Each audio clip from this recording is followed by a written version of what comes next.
Hello, hello. Happy Tuesday, January 20th, 2026. I'm almost ready. I just decided that Tuesdays are going to be a little bit later. They're going to be 2:15 because my lunch goes from 1 to 2, so I'm not going to cut my lunch with my wife short. So anyway, good afternoon, Hans. I've been meaning to say, I need to call you one of these days for a very short conversation that cannot be done over text. So I need to, when you have time, sometime let me know. I'd like to chat. What is going on in YouTube? I see so much color over here. Holy moly. What do you guys like jump in the chat the minute I create this thing? We got Juicy, Gary, Russell, usual suspects. Oh, it just seems like Gabriel's in there. Hello, DRZ. I don't know. There's no way I'm going to catch up with what's going on in there. You try. Yeah. Well, that's fine. A long time ago, I toyed with the idea of creating my own message board. As if I need anything else to do with my life. I had downloaded the software. I had a subdomain set up. Yeah, I don't know. Having a Facebook page is bad enough. I don't know. So, anyway, what is new today? Let me see. Mail shipping today. It is brutally cold here in Wisconsin. The high when I was driving in was 0. And my garage keeps it a little bit warmer. It's about 10 degrees warmer, 10, 15 degrees warmer. So at least the car did start. But Thursday morning is supposed to be like minus 20. And that's our early day. So I think Wednesday I'm going to be plugging the car in just to make sure. Because it's a 6:45 departure, and I'm not up for screwing around with cars that early in the morning. Do you be having us around my place next? Yeah. You go back to the days of AOL chat rooms? Yeah. How about mail lists? ZOS list? Alt CPP? Anybody remember that? I know Hans does. Google Groups? Remember those? I just couldn't figure out, I thought it was a good idea. No, you don't remember any of that? Am I aging myself in the hobby? Probably. I just couldn't find any, any avenue that would have made it anything more than just another message board. A lot of good ideas and good groups that couldn't stand the test of time. Isn't that the truth? Yeah. Yeah. But I couldn't come up with an avenue that was interesting. I mean, you can say all you want that you're going to be a friendly message board, but one bad egg gets in, and then you got to deal with that. Your brother and you thought about many pen-related apps. You decided against pursuing any of them. I actually, I guess I can say this now. Probably 15 years ago. Yes. 15 years ago. Yeah, that's about right. 15 years ago. Lisa and I actually had developers start to work on an Anderson Pens app. And there was a bit of a language barrier. And so the development took twice as long, and it was as bad as you can believe it was. We got past it. We got past the SketchUps and the mock-ups, and we had the ideas down, and there was going to be a tab for the podcast. So you could jump into the app, you could shop, you could watch the podcasts, all the videos, and there were going to be other tools and things on there. And after we had sunk about, I don't know, $5,000 into it, I said, this is just not going to be. It's not going to be right. And we looked at having somebody else do it, and then the cost went from like $5,000 to $20,000, and a monthly fee to host it on their servers. I kind of said, you know what? I don't need an app. I don't want an app. I don't want that pressure. Like, who does that? It was insane. It was like, I want to say it was $20,000.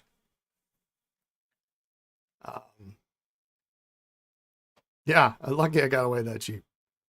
Yeah, we dumped in the early years. We dumped a lot of money in projects that didn't pan out, unfortunately. The app idea you like so much would have been a minimum of $15,000 with every friends and family discount possible. Yeah, and see, the thing is I wouldn't be against spending 15. Like, it might be the upper limit. But like $500 a month to host it, and that's per platform. So you want Android and iPhone, $1,000 a month. Like, I need, you need $2,500, $3,000 in sales to pay for that, just to break even. Like, can I just, it's not unreasonable, but what can I do to make $3,000 in sales that doesn't cost me $15,000 up front and $500 a month or $1,000 a month, right? They have to make constant changes to comply with power. Yeah, I get it.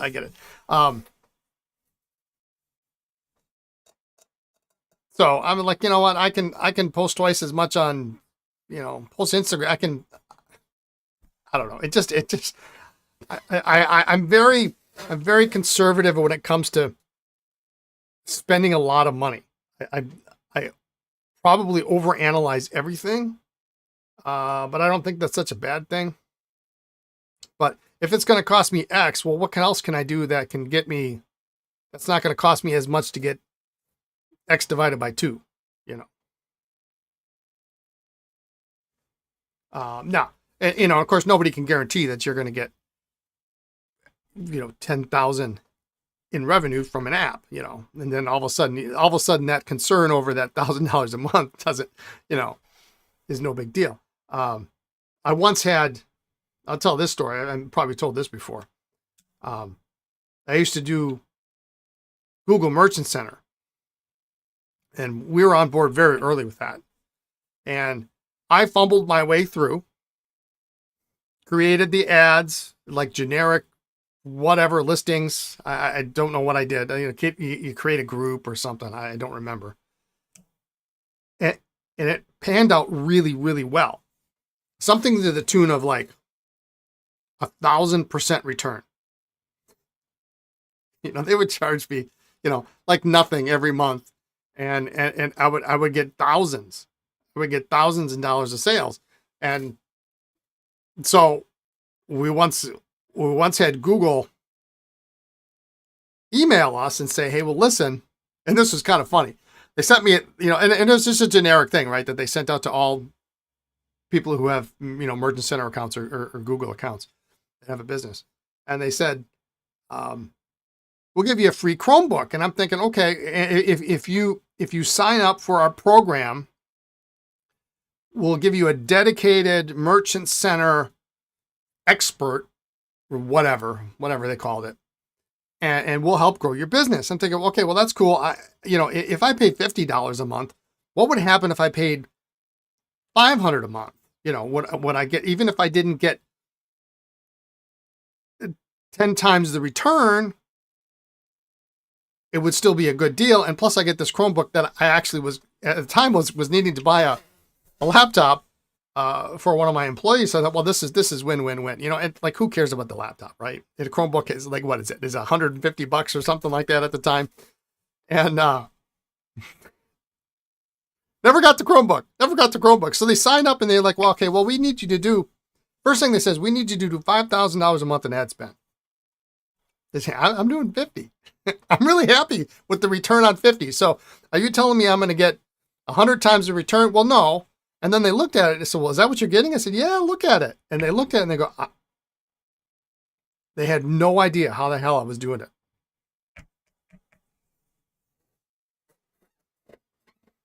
And of course, they changed a bunch of stuff and they screwed it up. And I was never, ever able to get that same return back. And finally we said, they said, well, you know, we just can't. This isn't going to work because we're spending $3,000, $4,000, $5,000 a month on ads. And we were getting like the same return as we got for spending 50. I said, well, that doesn't play. 100 times the return on 5,000 is something you do. Well, I want 100 times my return that I got on the $50 investment. I get they can't, you know, I know they can't promise anything, but nobody could figure it out. They had multiple people look at it for weeks. They absolutely could not figure out how the heck I did it. I wish I knew how I did it, because after we quit, we couldn't get it back to the same place. Anyway, good times. Good old days. Okay. What do we got today? Let's take a look at what's on the bench. Here is our band of motley misfits for today.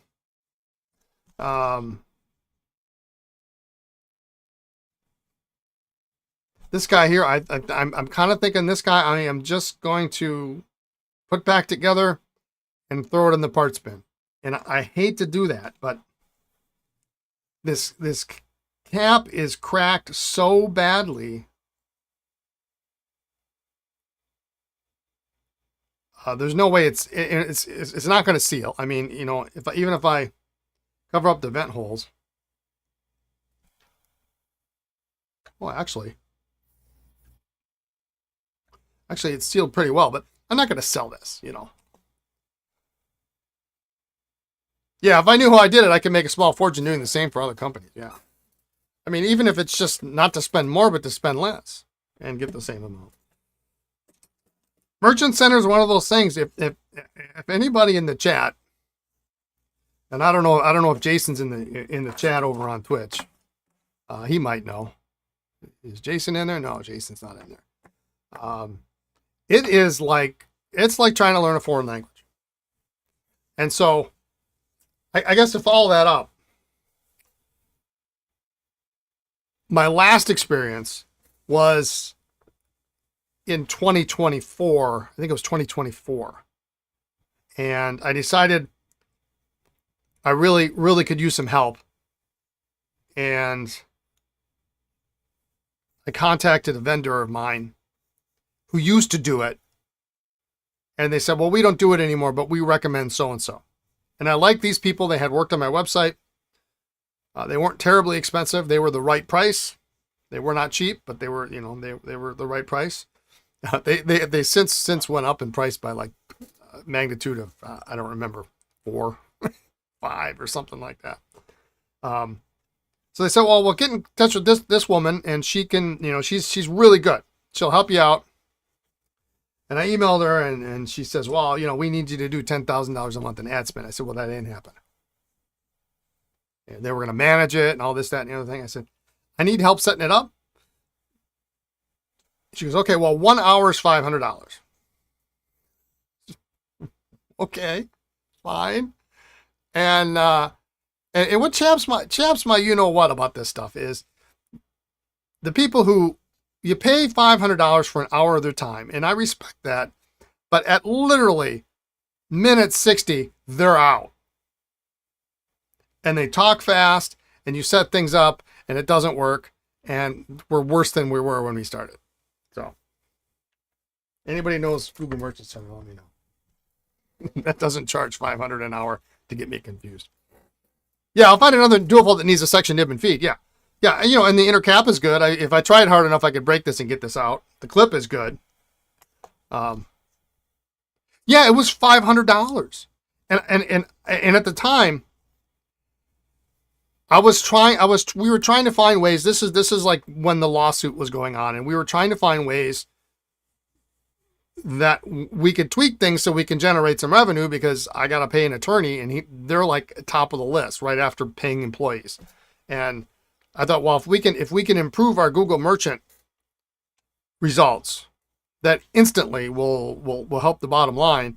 And I didn't want to do it because I didn't have $500, but I found $500, and it was not worth $500. I tell you that. It was at best worth $200. Anyway, it's actually quite upsetting. If you can't tell, it's quite upsetting. So anyway, yeah, I think we're just gonna put this sort of back together and be done with it. I just can't. I mean, who knows? Maybe I'll find a bad pen in Baltimore or something. I'm just going to clean this off a little bit.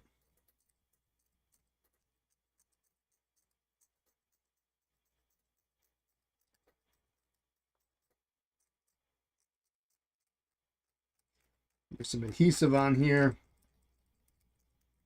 But there's literally nothing that can be done with this. And the nib is nice too. It looks like kind of a broader fine than... Your brother is charging the right price, my friend. For me.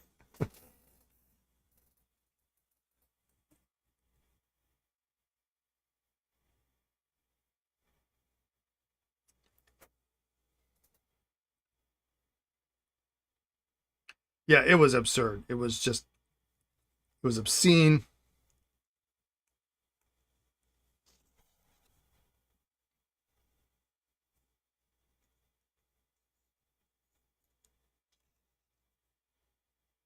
And that's what I hate about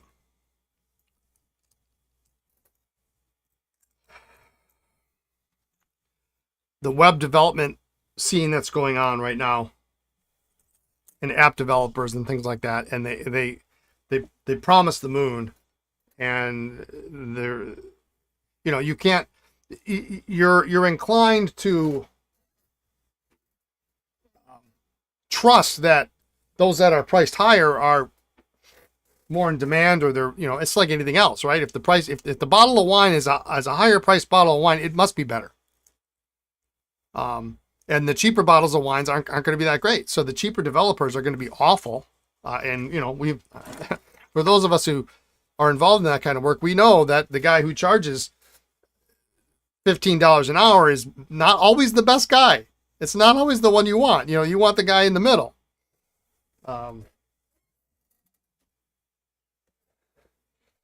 I got to fill my ultrasonic up here.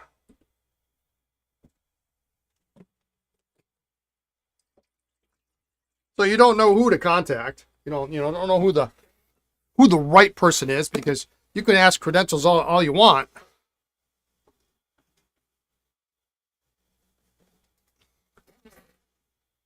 Yeah, many developers charge high prices and all sorts of work. So, yeah, and so the last web developers I had before my current one, who's phenomenal, did that. She just, you know, she's got her developers, and these are the guys, and you talk to this guy, and she did nothing. He did nothing. You know, Concept House Software, yeah, they repackage all server work as their own, yeah.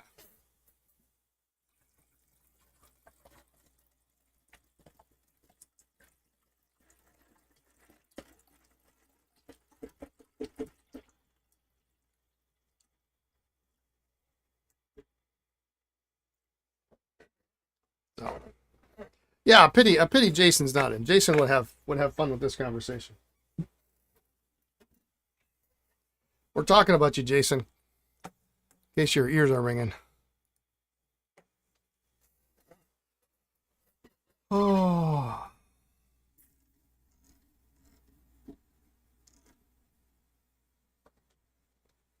Okay. All right. So this, what did I do with my, oh, you know what I never did? I think, oops. I left the blind cap in the deox, and when I was cleaning my desk off, I put the, bet you it's in here. Yep, there it is. Is there any of it left? There we go.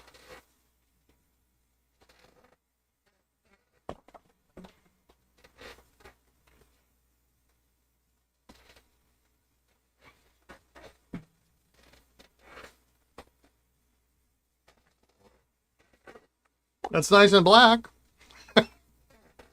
I can't use it.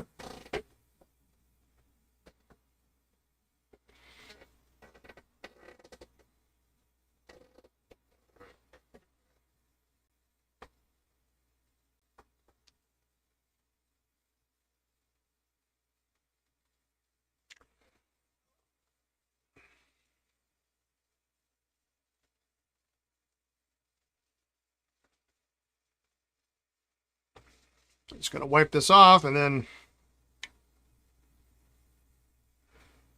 I was going through, I have, when I buy pens, I put them in trays. I put them in these black trays, and then I organize them and decide what needs to be done.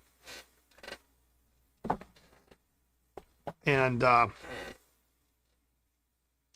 sometimes, you know, if I buy a collection, I might have 4, 5, 6, 7 of those trays until I organize them, or, you know, and you got to take out the junk pens that you bought because you wanted some, you know, there was a good pen in there, the pencils or whatever. And I don't get around to organizing it as quickly as I should. I still have some.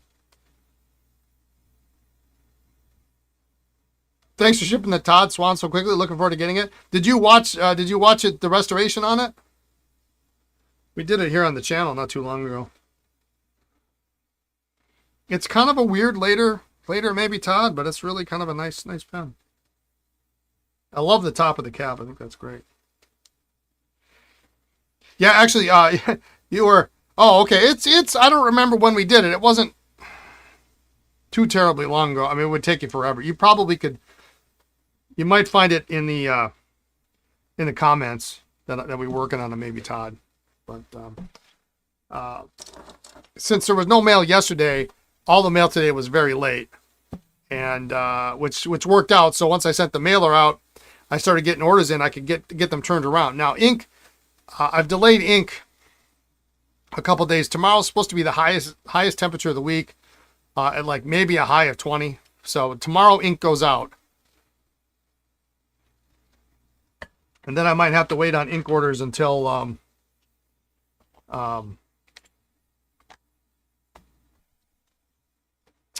until Monday. I think Monday, because it's like the high on Sunday is 2.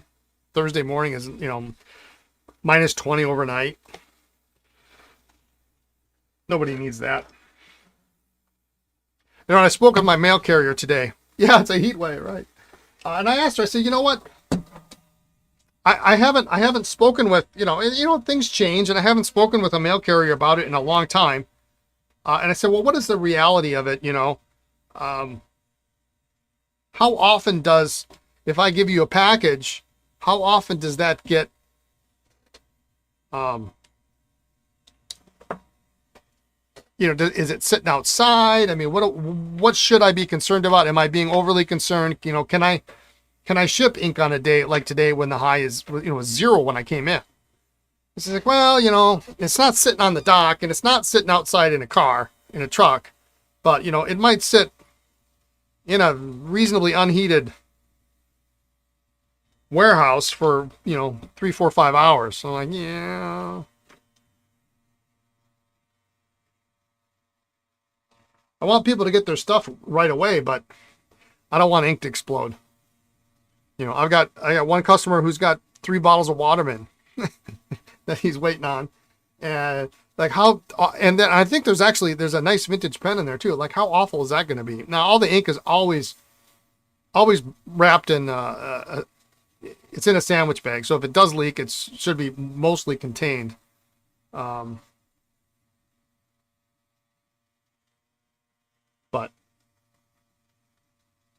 nobody wants to deal with that. Customer doesn't want it. U.S. Postal doesn't want to deal with a leaky, inky box. You know, I don't want any extra expense or unhappy customer.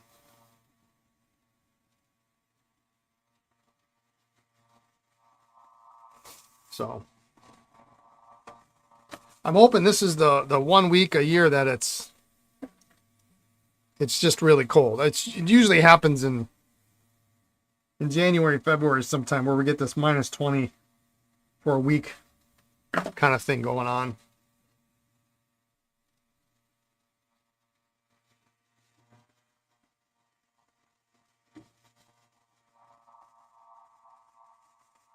This Conklin does not want to open up.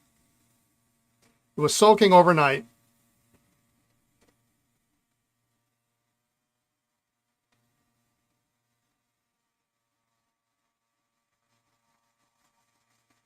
You gotta be kidding me.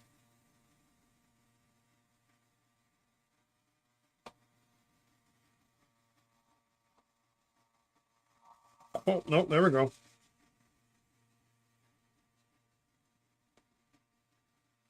Okay. So it wouldn't come out. It wouldn't come out. I said, there's no way that this is a threaded section. And so I turned it, and it started turning.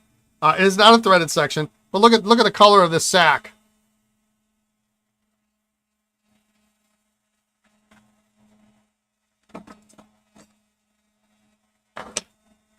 Oh, thank goodness.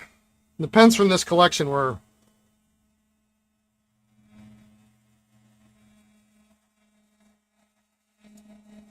some of them were less than great.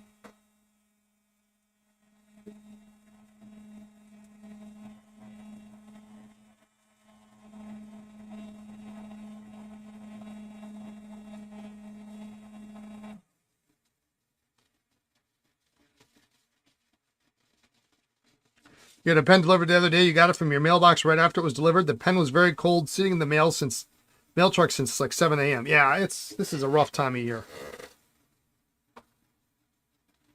You know, I've got ink that's destined for like warmer climates, but it's got to get out of this polar whatever first. You know, it's not much colder 3 hours south of here. And most of the mail ends up going and sitting in Wisconsin at the Wisconsin regional location.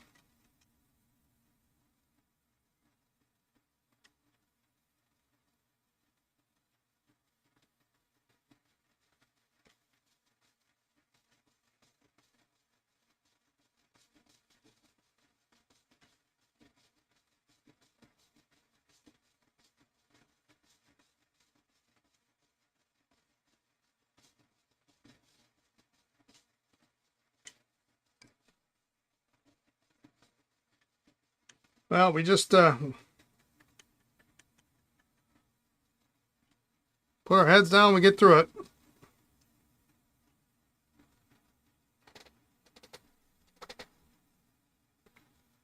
Yeah, the Wisconsin Regional Center. Yeah, it does hold packages for every once in a while. Like, well, it's been a couple days.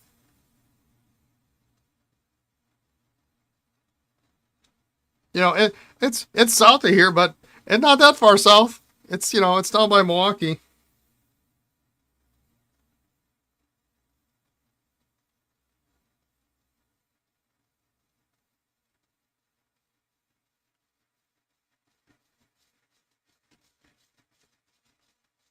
I ship pen flush and, you know, shellac and stuff like that, but I'm not shipping ink.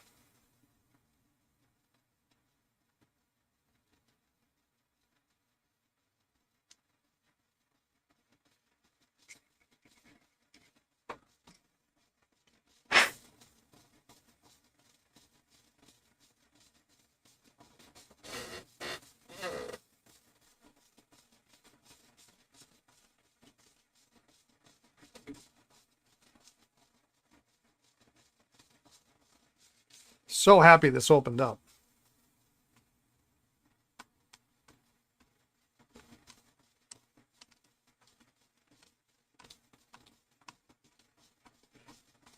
Although I do wish it was a Model 70 Crescent or something instead of a Model 8 Endura, but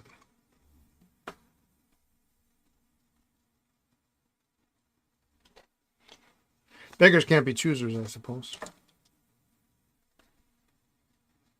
It's got a great looking nib on it, though.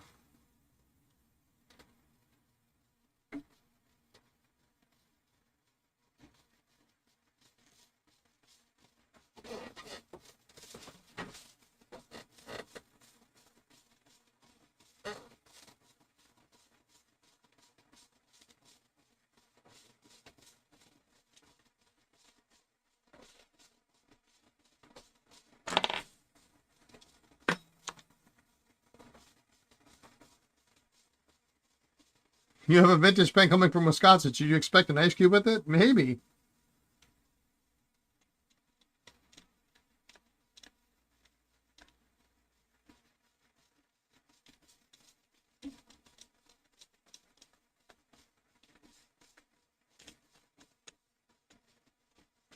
I told Lisa that Thursday I was going to ride my bike in. She looked at me like I was growing a horn out of my head.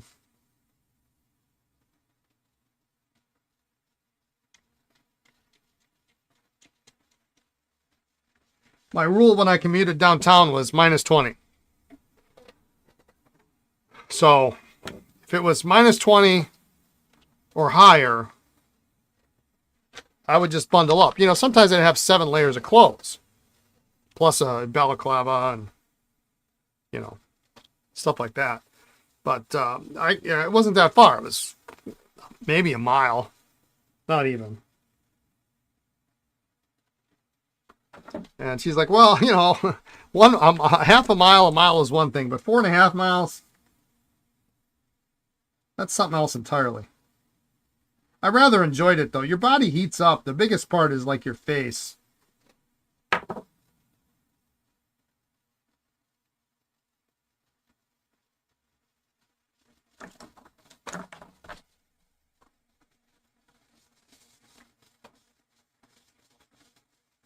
You were expecting a block of cheese with the pence from Wisconsin?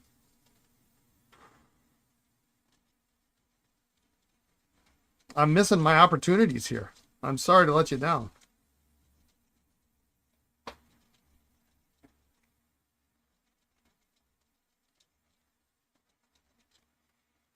I honestly don't think, some people will think this is blasphemous for me to say, but I don't think there's anything that Wisconsin makes that's, I mean, we just make a lot of dairy products here, but I don't think there's anything that's that much better than what some other states make. Now, absolutely buy Wisconsin products because, you know, that's good for the economy, but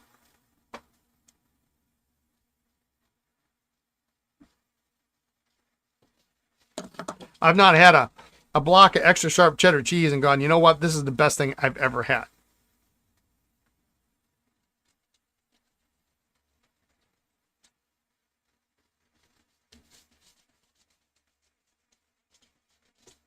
But then again, I don't know what other states have access to, so.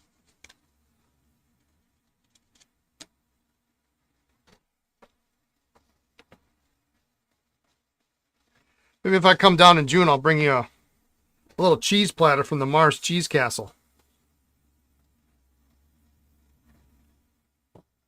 Which I've never been to, but I've passed a million times.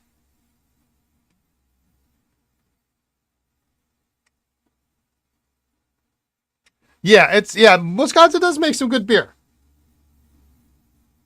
That is without a doubt, you know, you can, you know. But, you know, for the most part, extra sharp cheddar, which is primarily what I eat, you know, maybe a little pepper jack. But I probably, you know, if I'm going to eat cheese in like sausage or crackers or whatever, it's extra sharp cheddar. Extra sharp cheddar is extra sharp cheddar is extra sharp cheddar.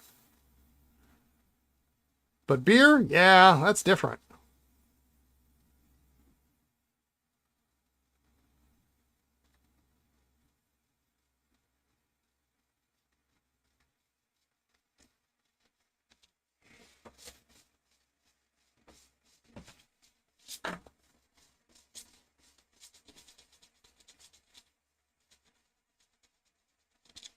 Maybe I ought to do that next year for Christmas. I'll include blocks of cheese with every order.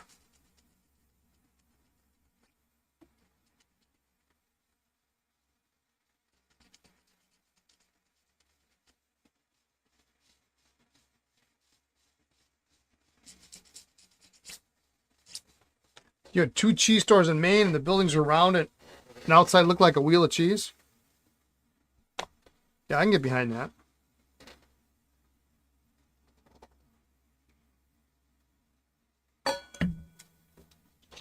I'd be willing to bet that, and again, I don't often go to a grocery store in any other state, but I'd be willing to bet that the cheese selection in a Wisconsin grocery store is by and far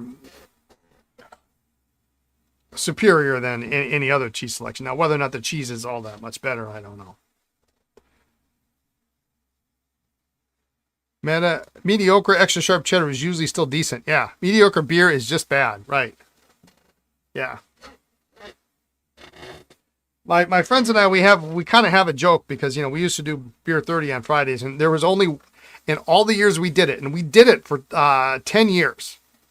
10 years, pretty much without fail, every Friday. We documented probably the last 2 or 3 years we documented what we drank maybe longer than that, actually. 3 or 4, maybe. There was only one beer we said, you know what? No way. And we dumped it out. There were 3 of us at the time. And we dumped it out. We said, this is awful. It's terrible. This is not worth drinking. and at the time it was at Christmas, and I had given a 12-pack of beer to one of my friends, one of my employees, and there were like 2 each of 6 beers, and there were 2 of that one, and I said, wow, sorry, but the other ones are good. So we had extra anyway.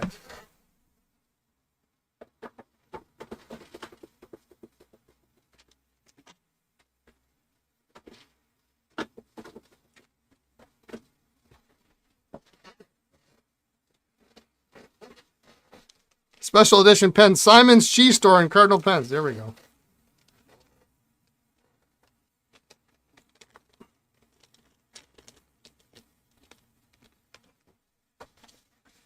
You get a 62 in this guy? That's what this looks like.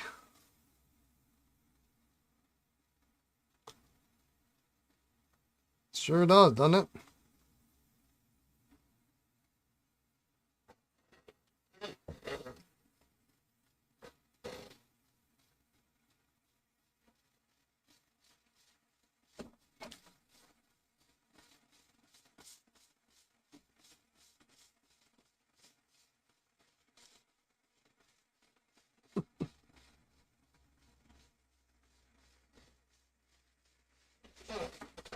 Cheese pen, Cardinal cheese.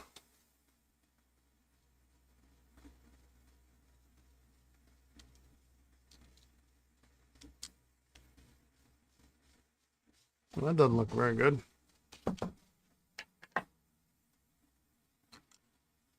Well, there we go.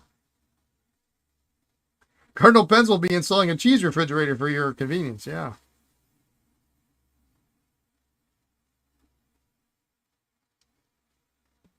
You've been only given a bad drink once, a half a Guinness that was off in a pub.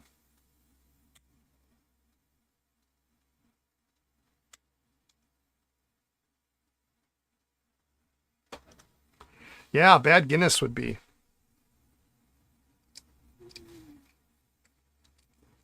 Not very good.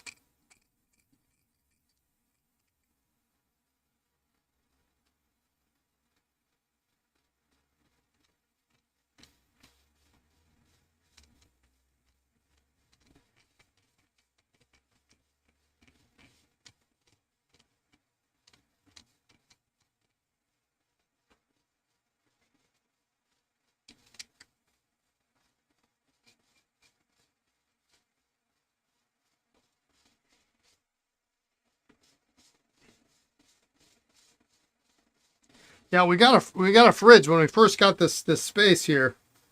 It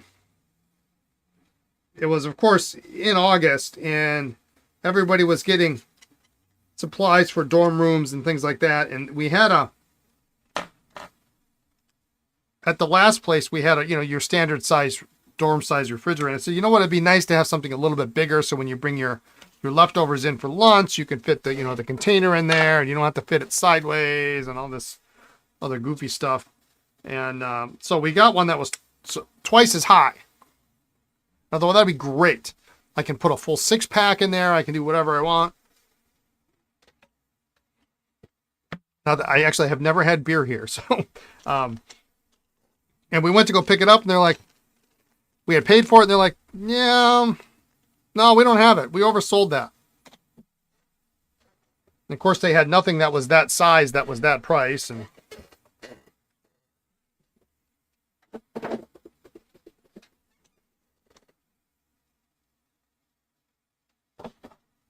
so we got one that was a little bigger, but it's really not that.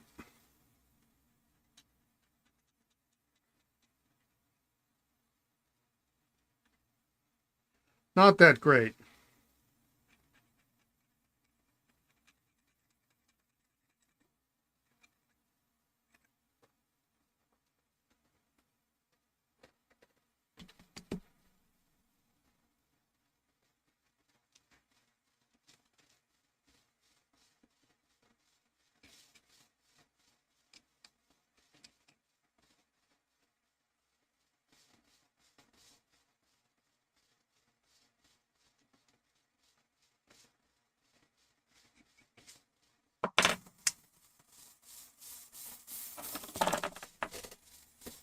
You can check out the limited selection of smoking jackets. Yes, you can. Something tells me that that's something that's going to happen, I think.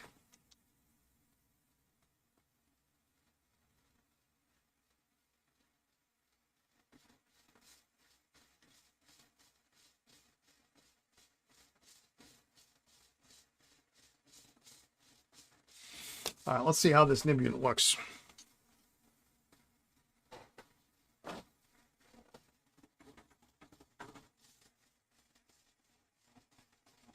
I've got another project that's soaking in my ultrasonic, and I'm just going to let it soak in there for a couple of weeks. I've got 351 caps, so I can maybe fish a jewel off, so I can save this Burgundy Vacuumatic that everything went wrong on.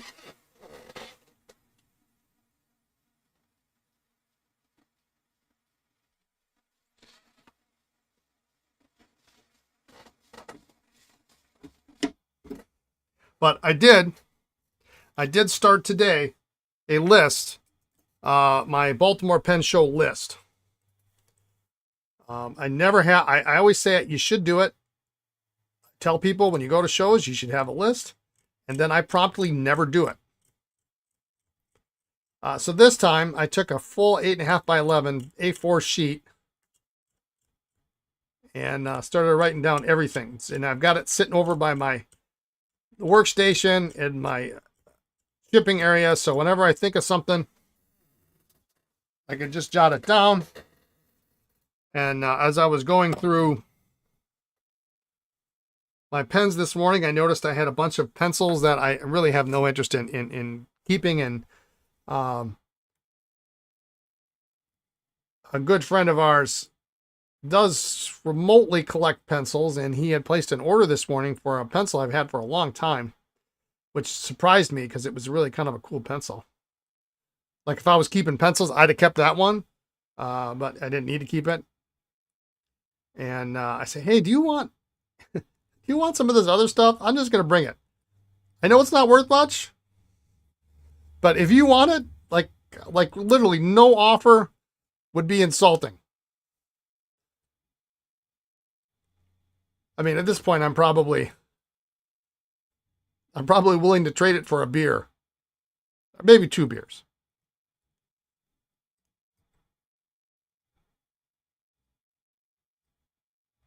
Unless there's something really outstanding in there that I don't. Yeah, number 8 size AA Waterman cap, barrel, section, and feet. Yeah, I did already ask about parts. I said, and I know he's not the type of guy that has parts lying around, so I get that. And so I thought, well, what kind of parts is a non-part collector going to have lying around? Well, they might have And he's been doing this a long time. He might have some 51 caps. I could always use those. And vacuumatic filling units. and then in parentheses, I also had or black card rubber pens without nibs. Well, he has none of that, so.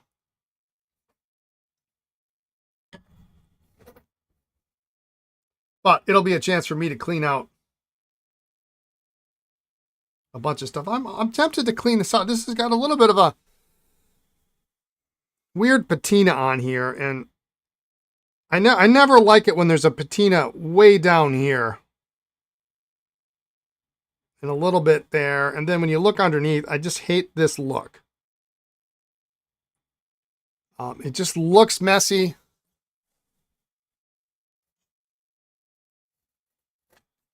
So I think I'm going to knock that out.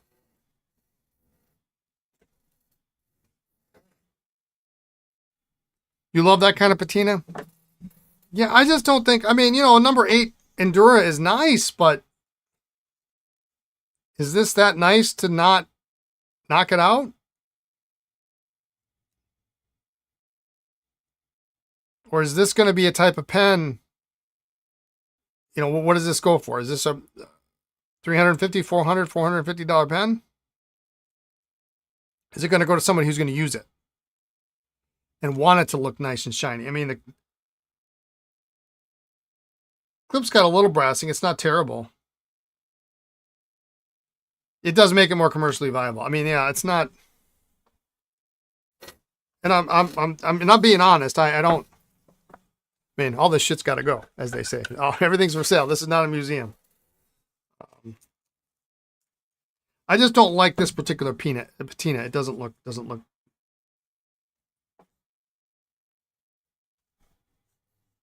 Not very satisfying to me.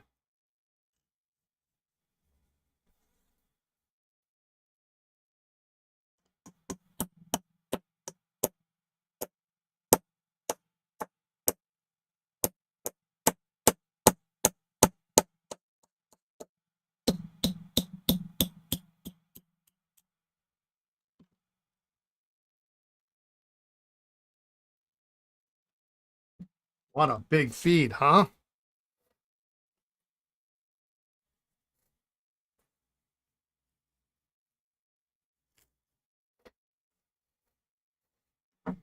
I might knock these other ones out too. We'll see.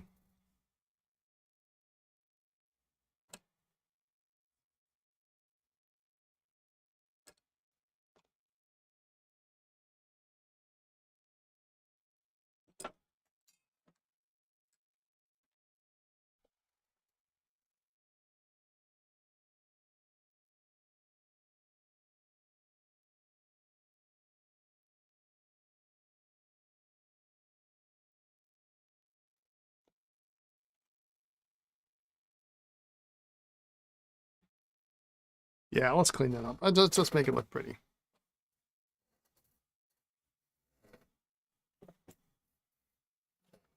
I have so much crap on my desk. I need to clean this off.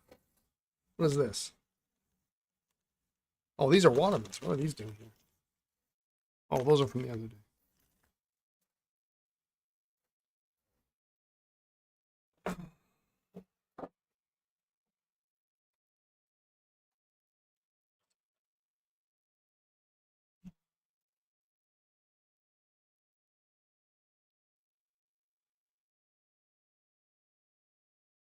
Now, I could clean this bottom off and leave the stuff on the top, but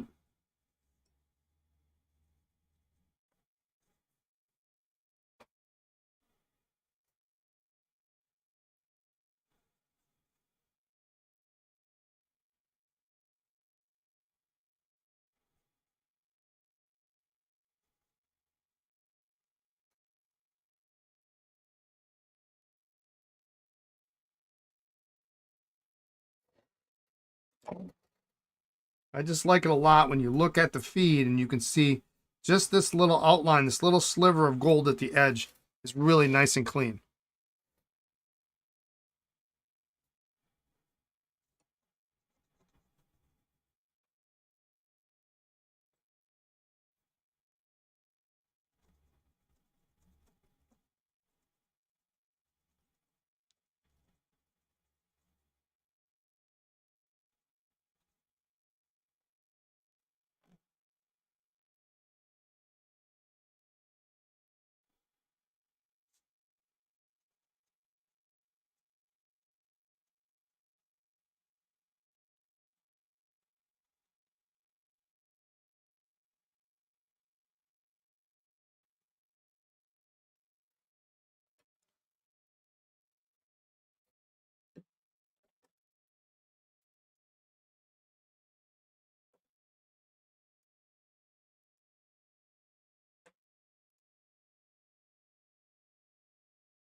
All right, I think we're getting somewhere.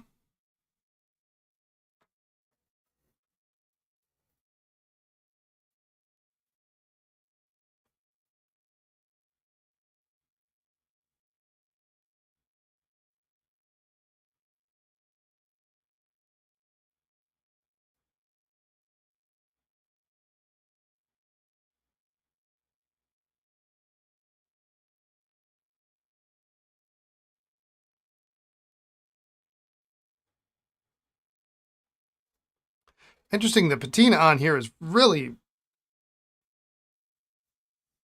quite a challenge to get off. You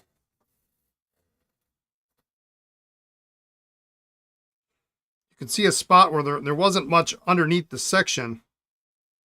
And the rest of it still got a little bit of golden patina to it.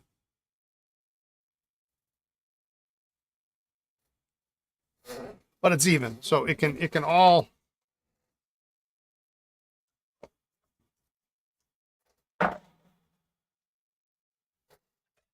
patina evenly now on from now on.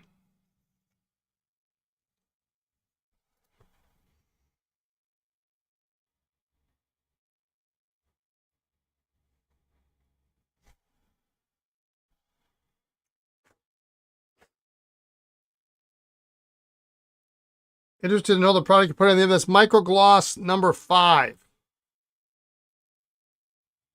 is what that is.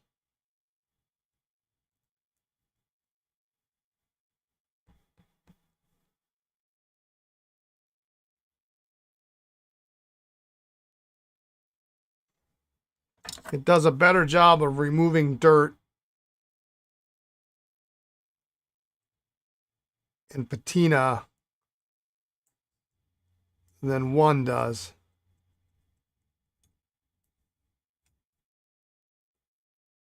One's great for a final polish on like plastic, but it takes a lot more work to get you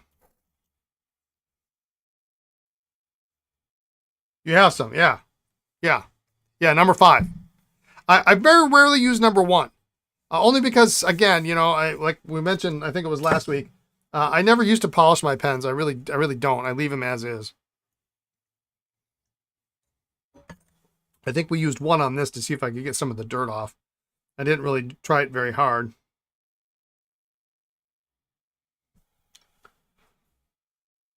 All right, what sacks are we going to need here? What do we think we're going to need for these big guys? That might be a 20. I doubt it's a 22, though.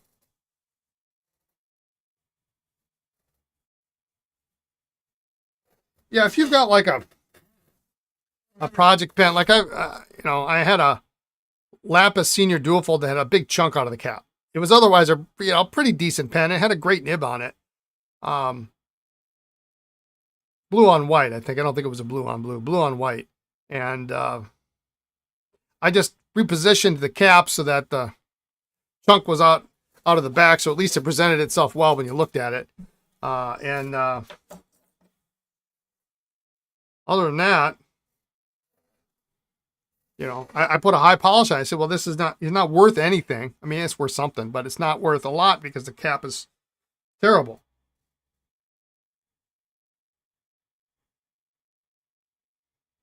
I'm going to knock this one out too. So, you know, that was the kind of pen that it's clearly a user. And, you know, then I did like all 9 steps of micro mesh. I don't remember if I did Microgloss 5 and 1. I don't think I actually had. You think a 22 on the Endura? Yeah, it might be.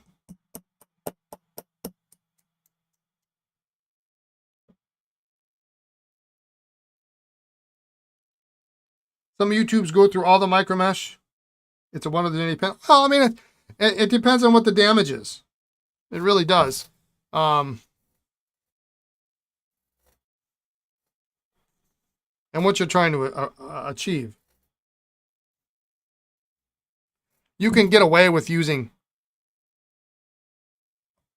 certain ones and not others. I mean, some of them are really pretty pretty close. 32 and 36 are pretty, pretty close, and 4,000 pretty close together. Yeah, because you got 15, 18. You could, if it's not too bad, you can skip 15. You can use 18, and then there's 24. Well, you could maybe use 32, skip 36, go straight to 4,000, and then you got 6 and 8, and you don't really. 12 is like, 12 is more for nibs, I think. Unless you got nothing better to do and you want to make it a real gloss shine.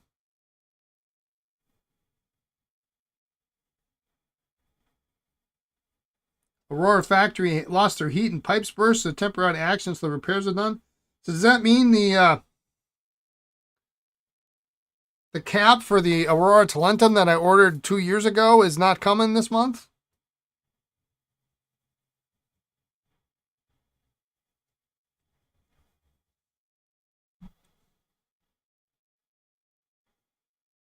I like Aurora, but even as a dealer trying to get parts, it's ridiculous. Like, you make the pen. Can you make me another cap? It's a current model.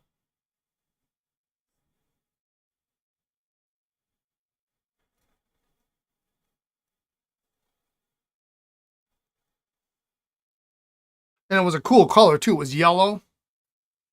Big yellow pen, and I thought, well, that's cool. And I waited. And then finally I said, well, the hell with it. And I had received in another collection of pens, another Talentum, like in that gray blue color that they have. They had a fountain pen nib on. I said, well, the heck with this. I'll make a fountain pen out of the two of these. And I got a roller ball in gray or something like that, that needs a cap. Or, so no, I made obviously the yellow needed the cap. So I have a yellow roller ball instead of a yellow fountain pen because I can make a gray. I can make a gray fountain pen out of the two.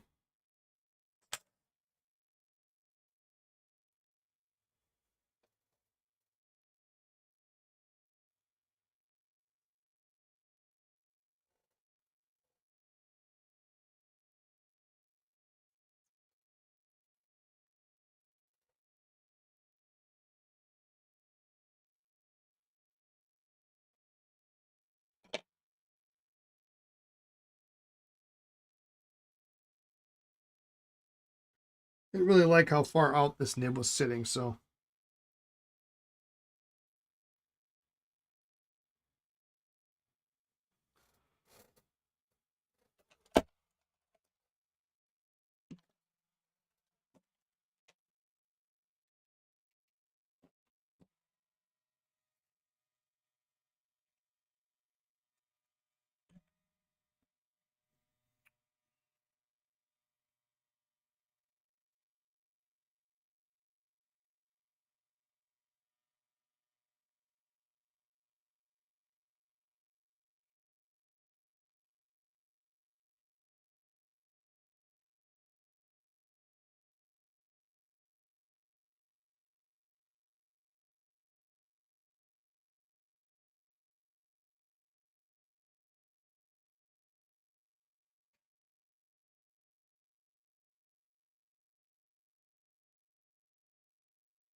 That's much better.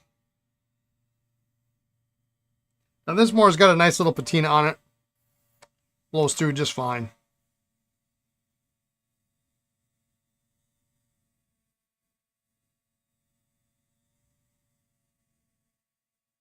Maniflex is set in kind of weird. I don't like how far back this is set. So I think I'm going to knock this one out too.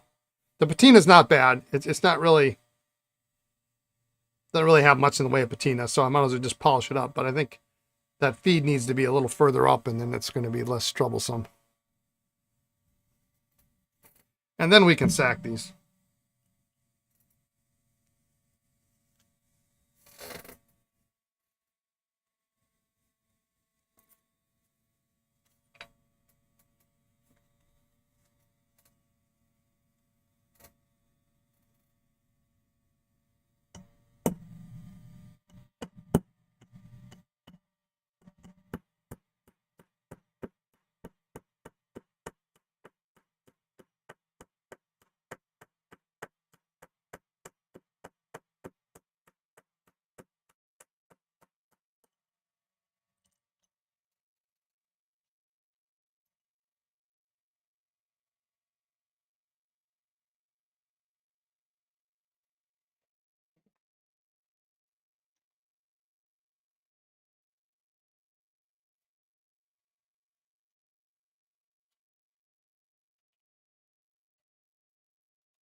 All right, check the feed. Feed looks good.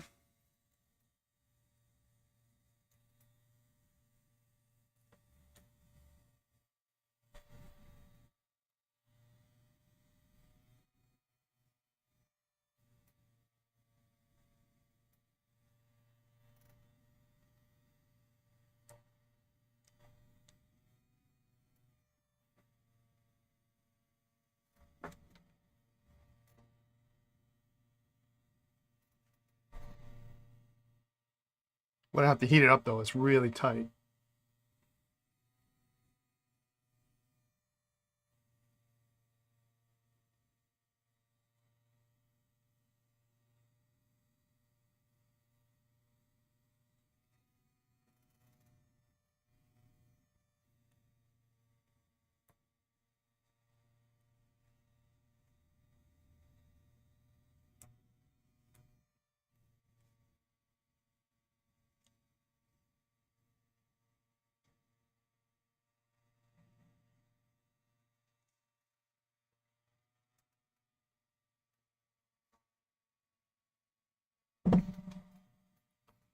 Oops. Heading off for a ride. All right. It's been fast.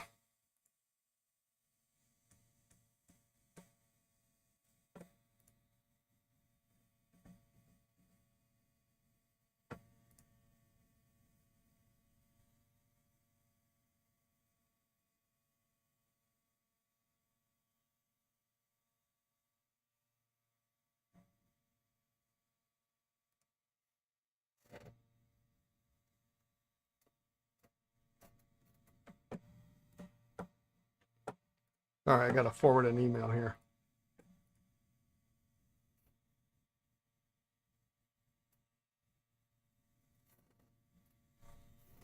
All right.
Well, it doesn't want to go in any further.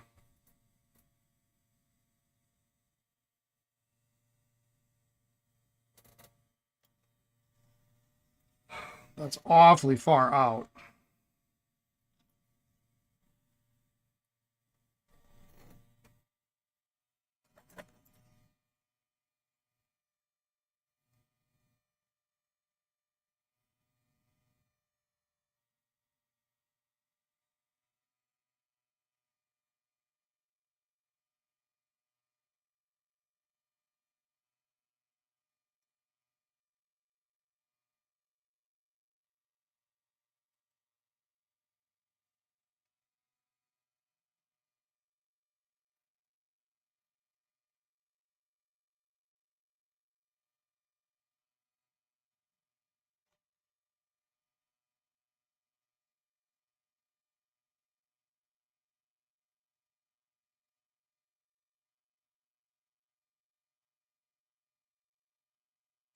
Ronzorn's got a really cool tool for checking inner cap depth. I really need to make his tool. I got to see it again.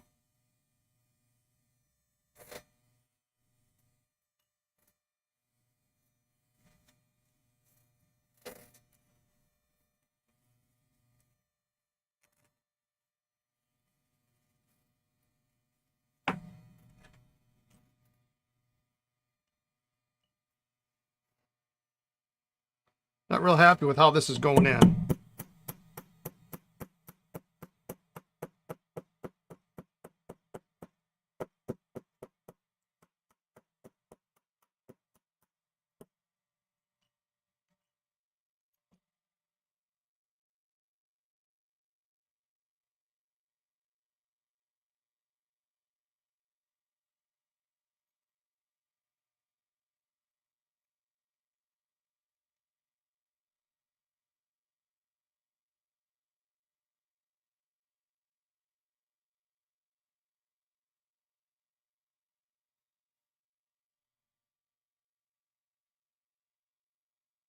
And maybe that's why the nib was set out further, because you can't push it in any further because it's not quite right.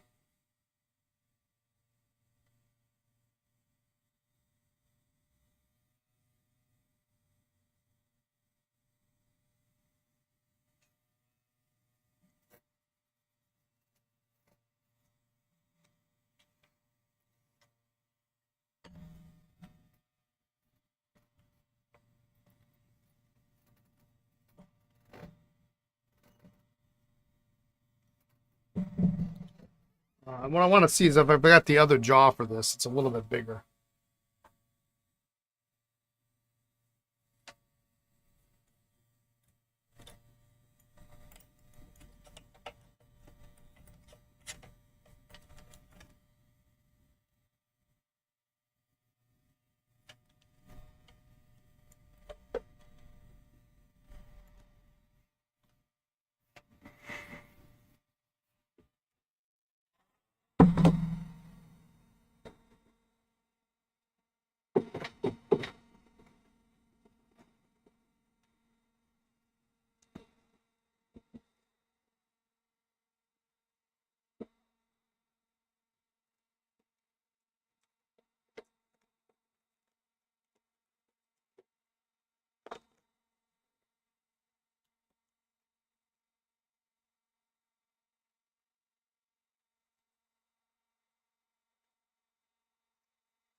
Is this a bigger, or this is a bigger tool? Yeah. So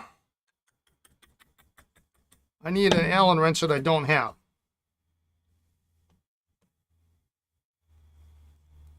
But this is a little bit better size. But I need a real thin Allen wrench, so this one's going to have to wait till tomorrow.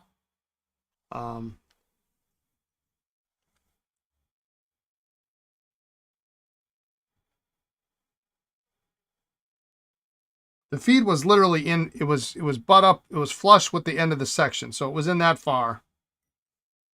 But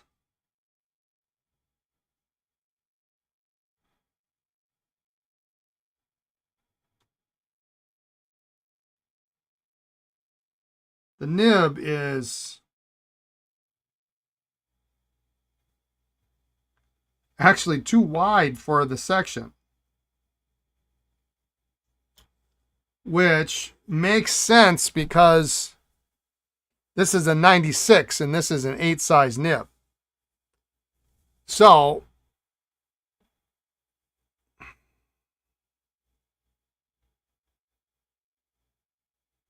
that's why it doesn't fit in right. You can see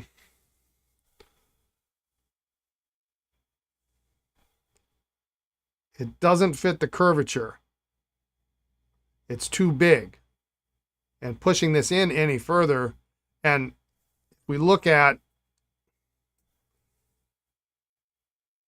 the room that we have to work with, there's not much room. So it means you're going to end up bending this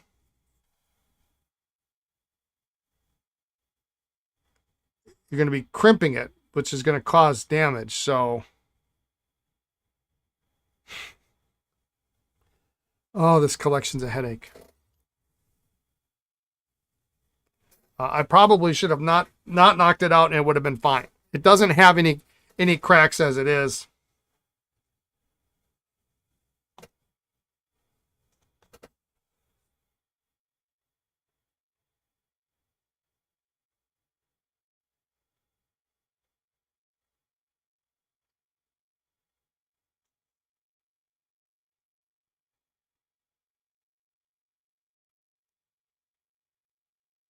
But it was set back too far only because it won't go in properly.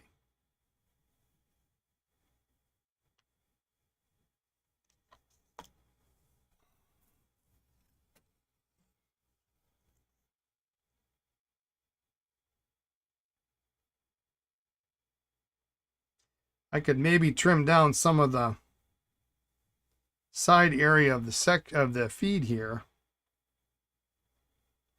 In fact, you can see where the nib was. You see this little shiny part here.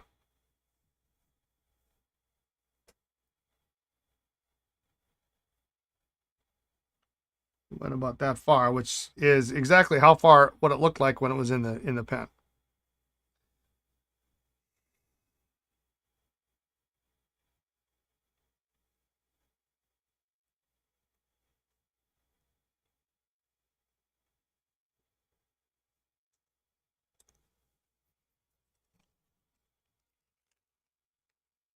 So even if I put this in, I don't think that really solves our problem.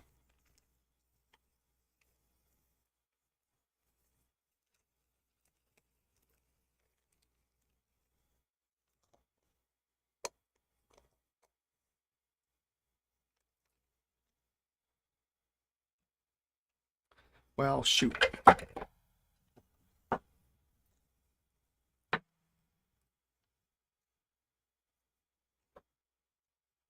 Sometimes you can get away with things like that, but you think it'll be okay if I put it back the way it was?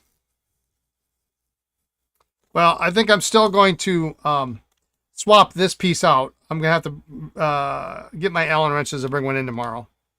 Because the other one was causing that curvature, which maybe isn't the worst thing because it's too small. But I don't want to crack it.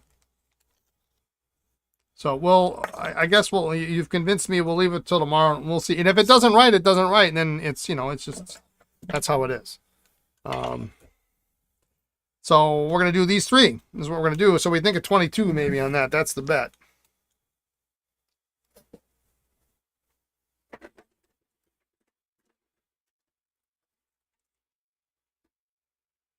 I haven't used a 22 in such a long time.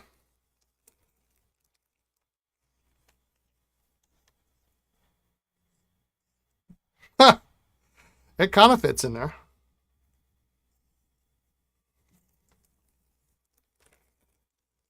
Anybody remember when 21s were readily available? That's a 20.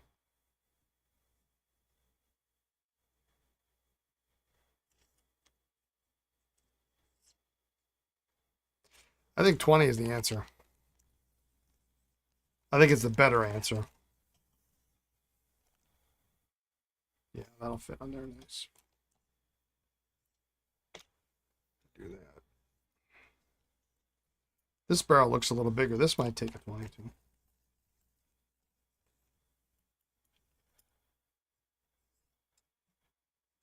This one would take a 22. We'll see if we can get it back together. I'll deal with that tomorrow.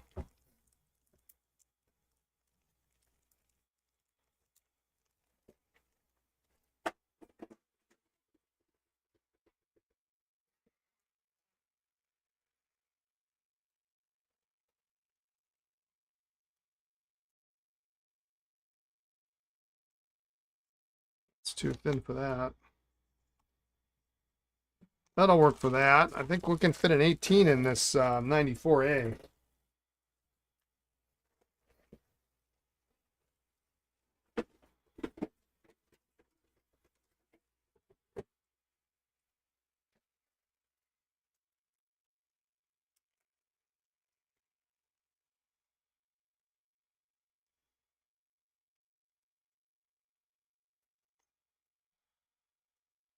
Yeah, we'll do that. That'll be good. 16, 18, and a 20.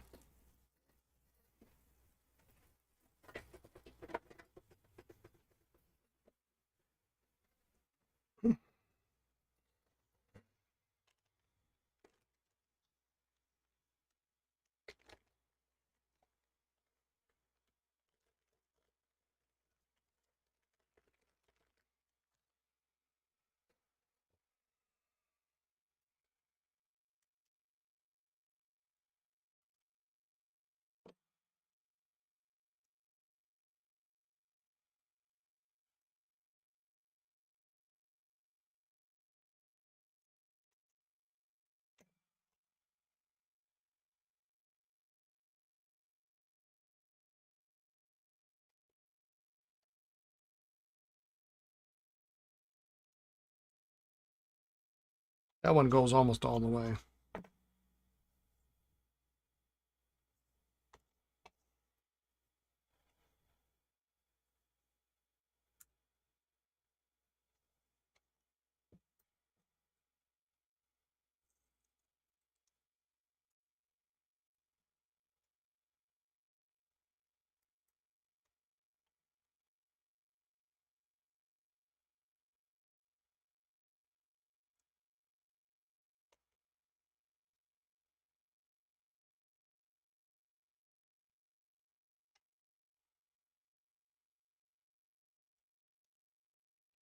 So I have a funny story. For Christmas, Lisa she wanted a little something to spruce up the outside of the house. One of these little posts that you put up, and then you can put a little banner on it, for, Merry Christmas, Happy Thanksgiving, Happy Easter, change it for the seasons, whatever. And it came, and so Lisa's mom got it for her, and it came. I don't know if it came with a certain number of banners that fit it, and then I think maybe she might have got some other ones, but there was every banner that you could imagine. Valentine's Day, St. Patrick's Day, Easter, Mother's Day, Thanksgiving, Christmas, it might have been New Year's Day, Happy Halloween. There was no Father's Day. And I said, man, the men get screwed all the time. And so, and I'm mostly joking. And so Lisa tells me she's got, informed delivery, and she says, well, my mother's sending you a package. She's sending you a present. I said, well, that's cool, whatever. And it comes today, and it's a banner that says Happy Father's Day to put on this thing. It's kind of funny. The problem is now that we have it, we can't really get it into the ground because the ground is frozen, so we're gonna miss the first couple of months of the year. It's cute though. It's nice and cheery. Nobody else does anything outside the condo, so be nice to, we put up. We've got wreaths on the front and the back doors that we change out about every 4 months. We've got a fall set, a winter set, and a kind of a summer spring.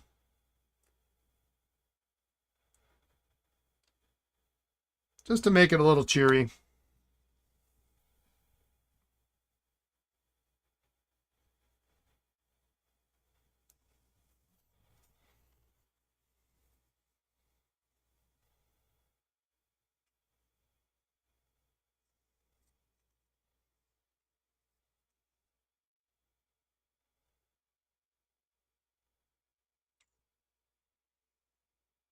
Well, at least this Endura came apart and is going back together.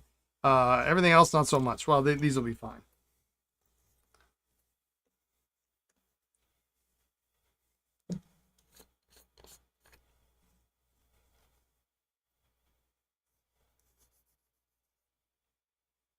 And that's just a perfect example of that's how pen repair goes. And that's why, people go, wow, you charge how much? I can do that myself. Well, yeah, you probably can. And even if you don't care about paying for all the tools, not always easy to do it right. Even for the reasonably simple stuff that I do.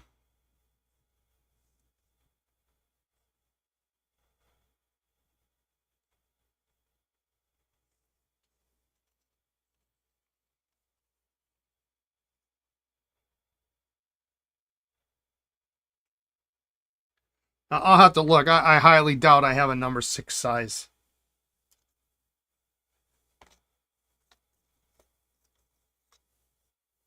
Nib for that L-96, but if I do, I guess that would be my preference. Because then I can have a collection of number 8 size nibs that I probably never put in anything. And the AA Waterman nib I have actually has some damage to it. It needs to be straightened. I'm half tempted to pay to get it fixed.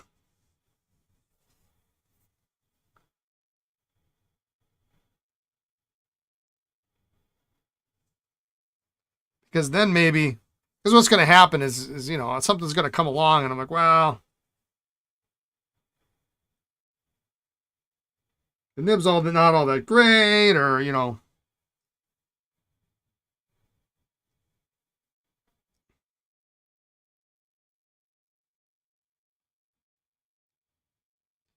maybe the people doing nib work that I want to have do it aren't going to be doing nib work in 10 years when I find the rest of the parts, Or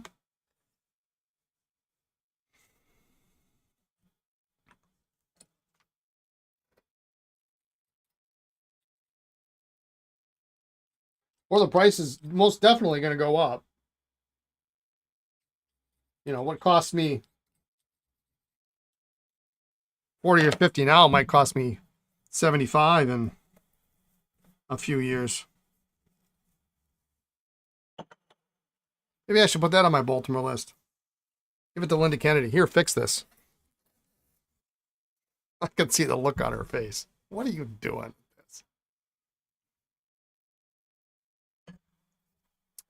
All right. We'll let those sit. We'll deal with that more tomorrow.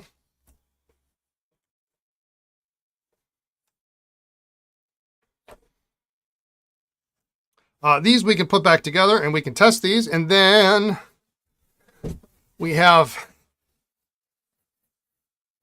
we'll have plenty of time. Plenty of time. We got some new pens to work on, which won't take very long, and then I'll probably get to the next batch.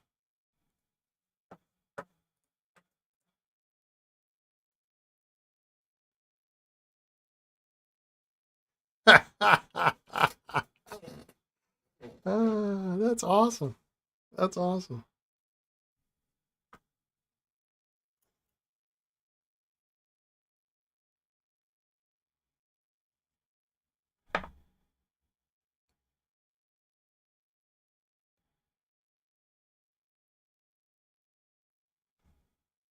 Use a little heat on that.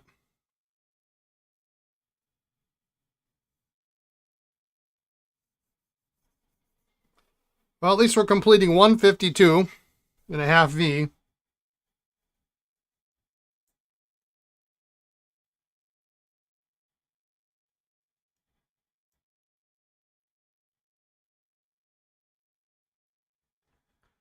We'll need a little heat on that. Only took 3 or 4 pens to find the right one.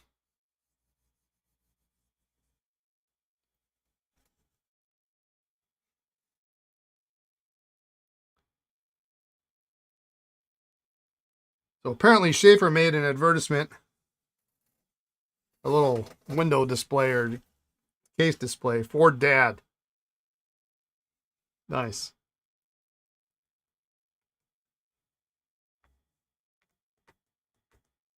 Yeah, Sheaffer was definitely, I got the PFM, you've got the Sheaffer statue for Father's Day.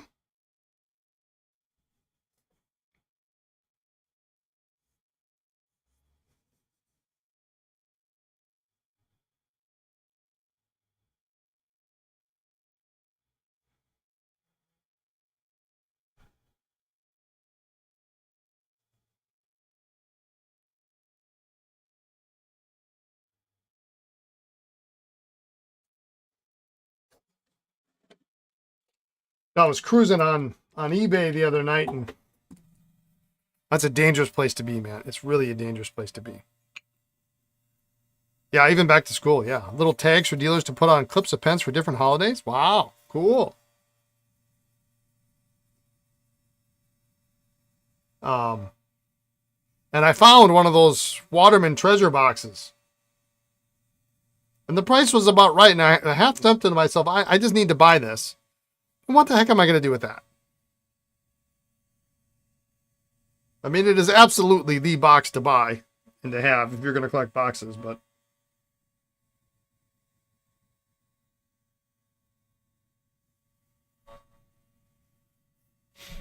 And the price was most certainly... dare you ask? I want to say it was $50. Like, I should have bought it right then and there.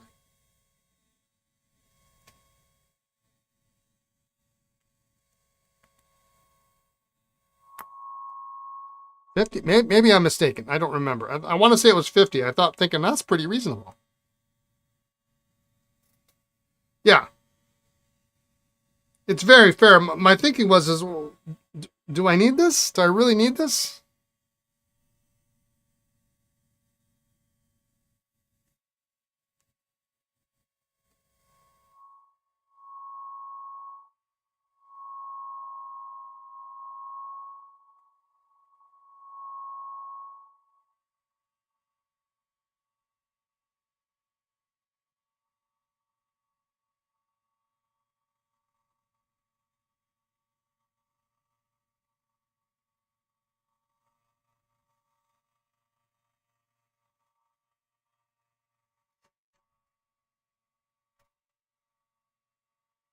So I got it all the way in, and then it was like just a couple degrees to the right.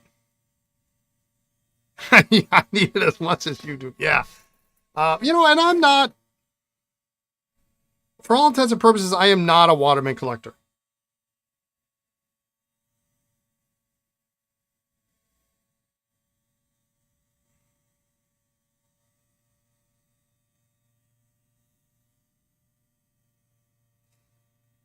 I absolutely love Waterman pens.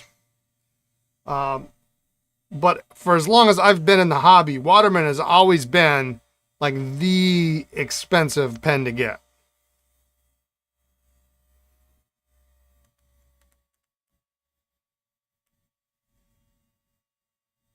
There we go.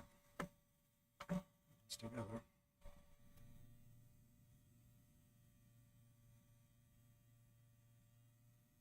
I mean, you can get 52s, and I'm not interested in anything that's not hard rubber.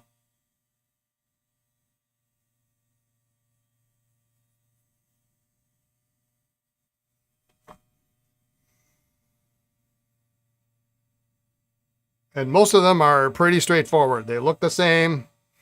52, 3, 52, 4, 5, 7. Number 7.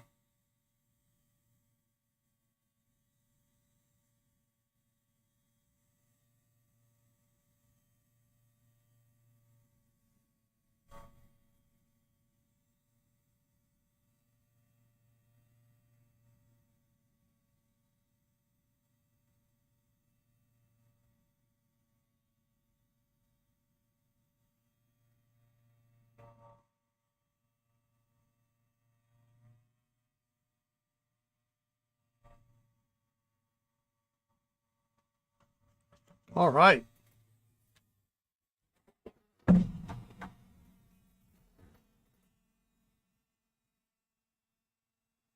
What is the modern Waterman stuff like? I like the Carens very much. I really think now the Carens they come with their own set of issues sometimes. My first one came with a cracked converter, and like on day 2, I opened it up and there was ink everywhere. And I have seen Carens leak into the cap like nobody's business, and I can't come up with a plausible explanation as to what's happening. And I typically don't, I know enough to not toss pens in my bag like they're, ballpoints. But I love Carens because they are not just another tube with a nib sticking out of it. There's a design element to it. They're designed to look like the hull of a ship. They've got that beautiful integrated nib. And then it tapers off on the other side to go the other way. So it's it's doing this thing. I love them. I think they're beautiful pens. The caps are, especially when they do the fancy design caps. It's like how I feel about Mont Blanc. The only Mont Blancs you should buy are the solitaires. The Douais and the solitaires, the only ones you should buy. Okay, yeah, if you want a 149, get a 149. If that's too big, get a 146. But otherwise, the rest of the pens Mont Blanc makes, I save your money. But the solitaires and Douais, nobody makes a pen like that. I mean, DuPont does, which is equally as expensive. And dare I say, probably writes better.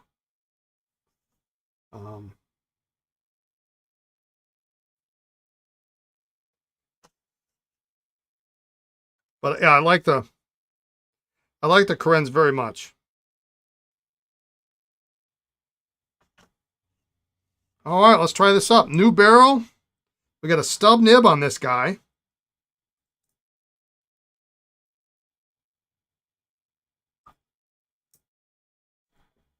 There are 5 different pens on eBay on their way to you now. I can't wait till I can start getting paid, and then then I can have a little eBay budget.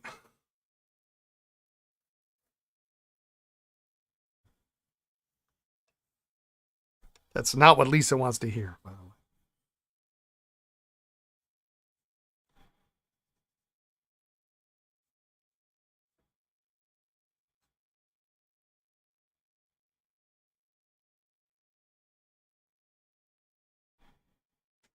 Your Mont Blanc is a 33. Very nice. Pretty ink. Yeah, that's like a Mont. We used to call, Lisa and I used to call Mont Blancs that don't look like Mont Blancs.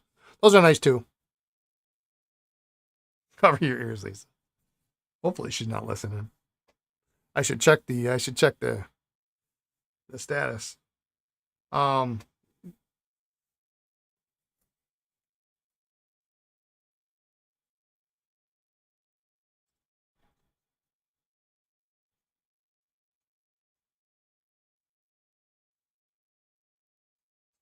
Boy, it sure looks like a stub, but really doesn't write.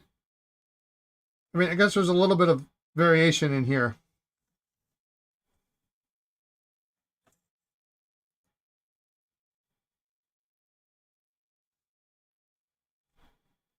Yeah, I guess so. It writes pretty broad.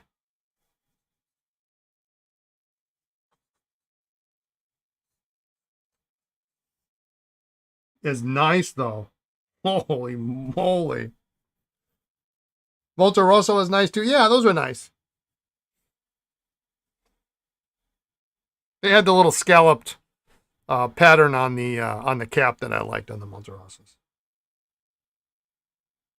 And it's funny because like that's one of those things where my rule about pen books is you just get them. And there is a book, a Mont Blanc book. It's called Mont Blanc in Denmark. And it's sort of on the list, but I'm just not a Mont Blanc collector. I don't care. I mean, I would rather spend the money and get nice early Parkers or the rare Esterbrook that comes up every once in a while. But this is nice.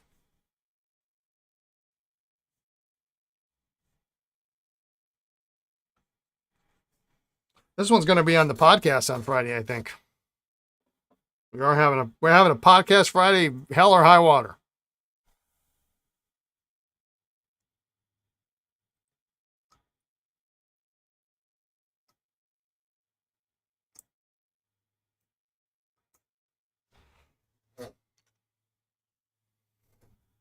I don't really collect this era more, even though it's hard rubber and it's got a nice stub. My interest in more lies in the safeties, particularly the ones with the American Fountain Pen Company nibs on them.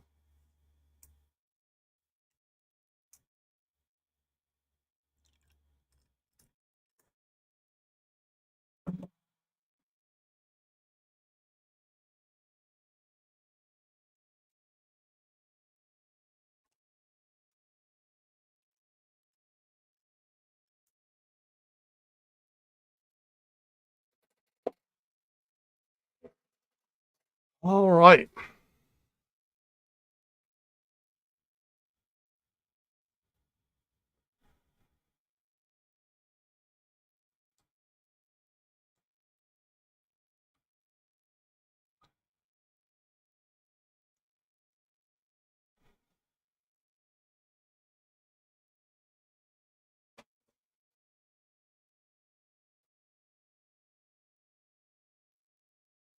Let's see how this guy writes. This better be like, I'm actually going to post this.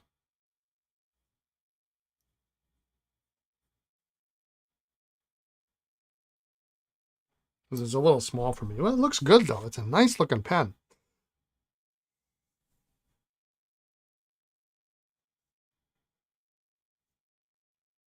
Wow. Mm.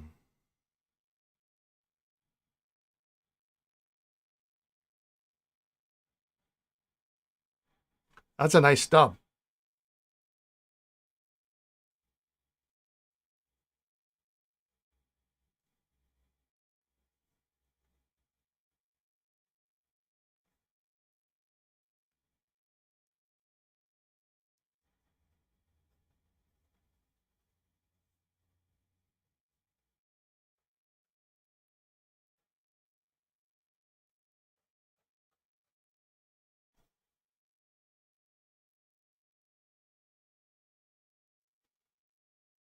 Someone's going to like that.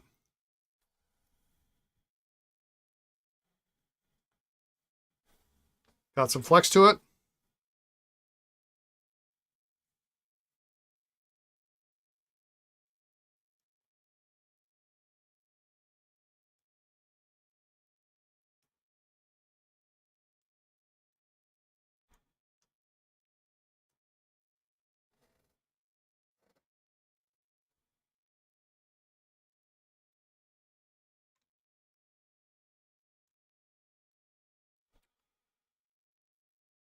Ooh, a package just arrived. It may be full of pens. I am so excited.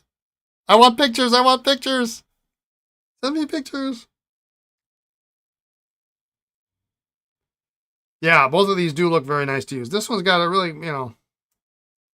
ink capacity is a little less than I like, but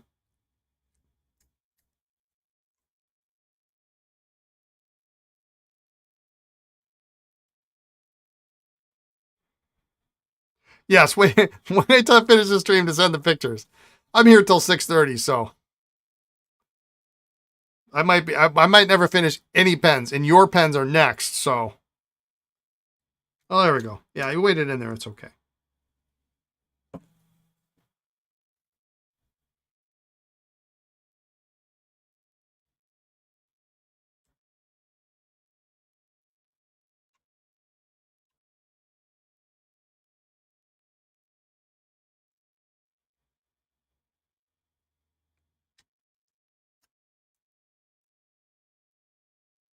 So, not a huge ink capacity, but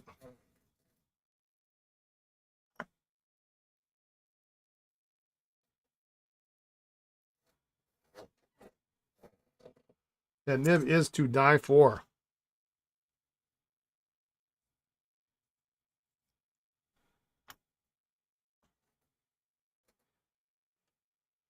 All right, next up, we got a 32V.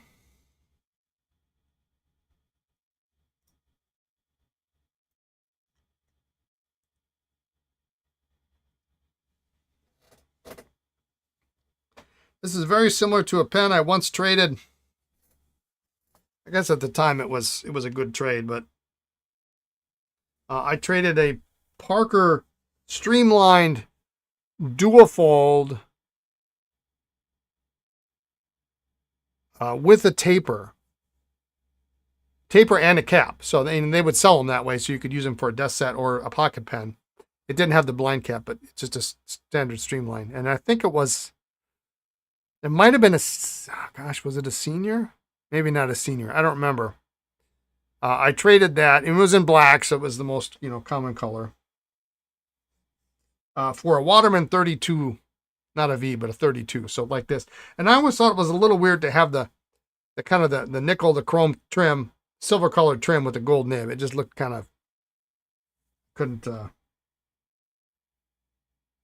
eventually sold it because I just couldn't get past that look.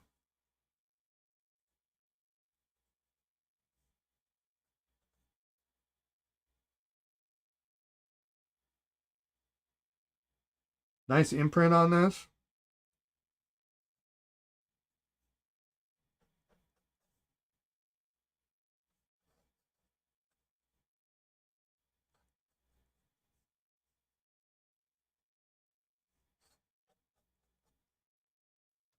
Yeah, it's got some flex to it. A little bit of flex. Not a lot.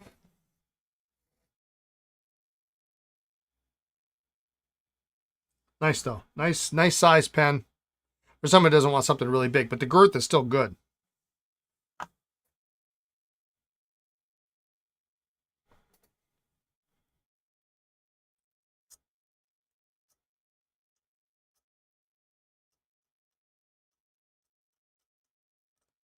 Gosh, is it 4 o'clock already? I guess I started at 2:15.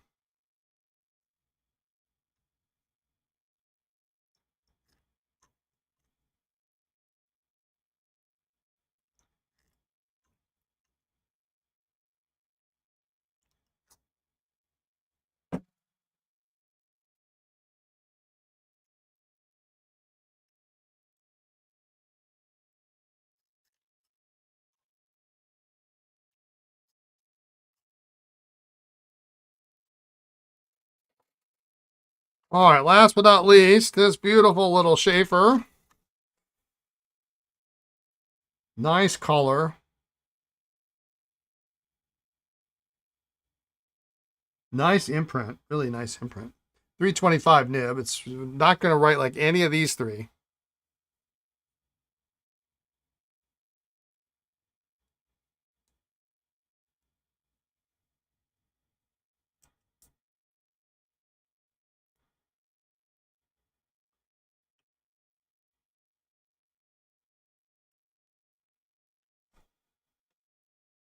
Yeah, the color is exceptional.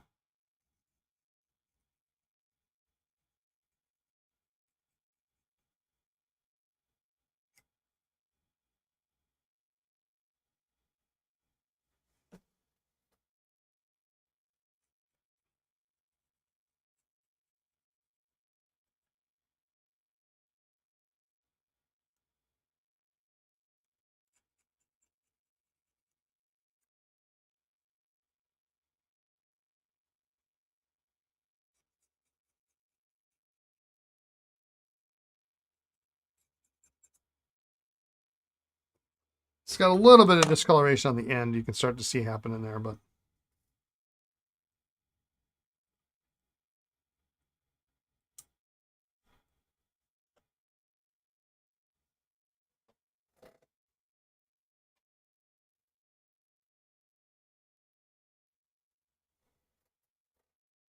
nice ring top, no brassing.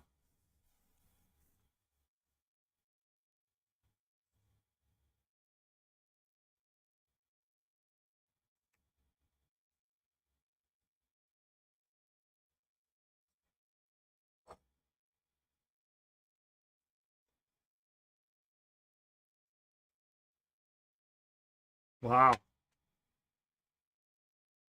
Very smooth.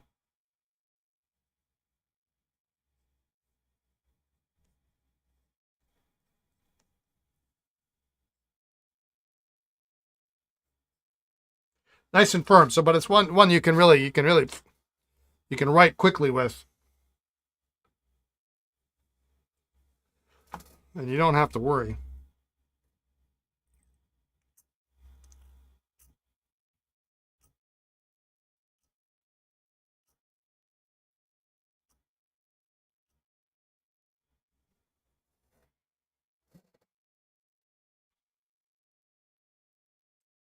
All right, let's clean these up. Let's spin them out.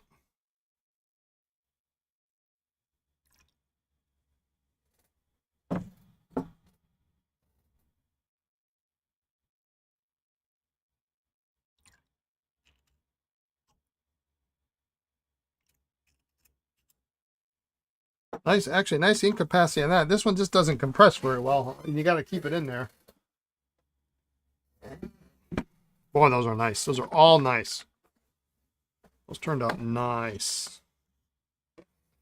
Yeah, I think we're going to put some of these up on the podcast on Friday. And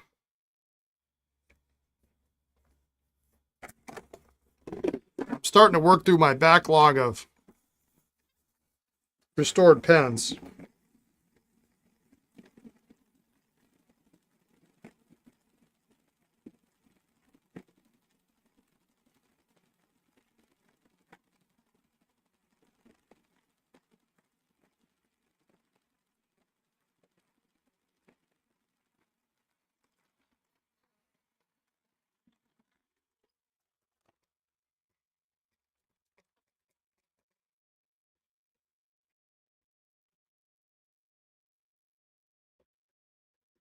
I am still months away from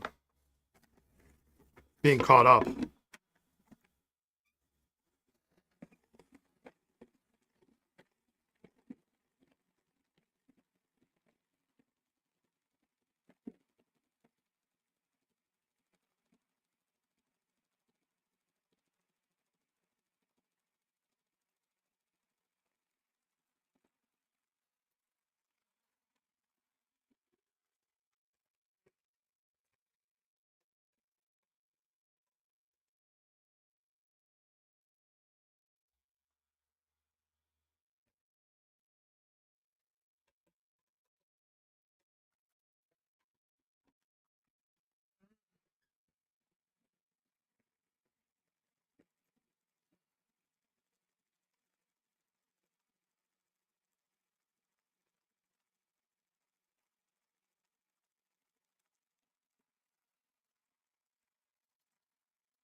And I won't say I'm running out of pens to restore, but I used to have stacks of these trays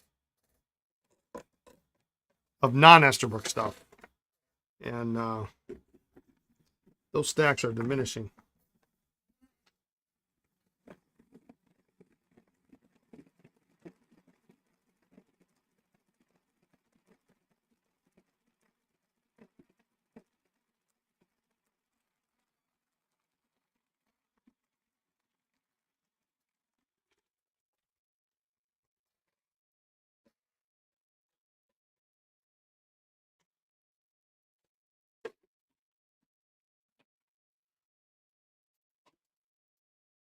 All right.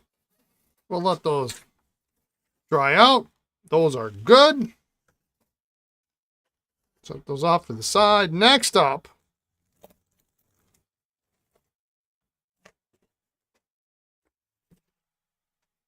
speaking of Esterbrook's,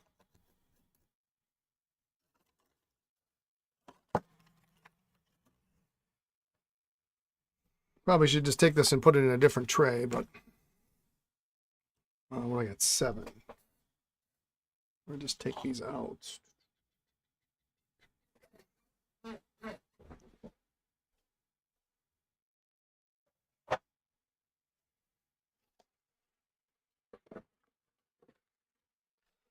Let's just take these out. Time for the real fun, yeah.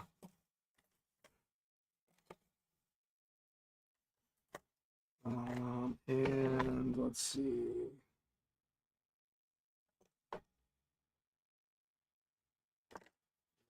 That. And this is the best part because this actually might be the right amount of time. I got 45 minutes. I might be able to do these in 45 minutes. Maybe not.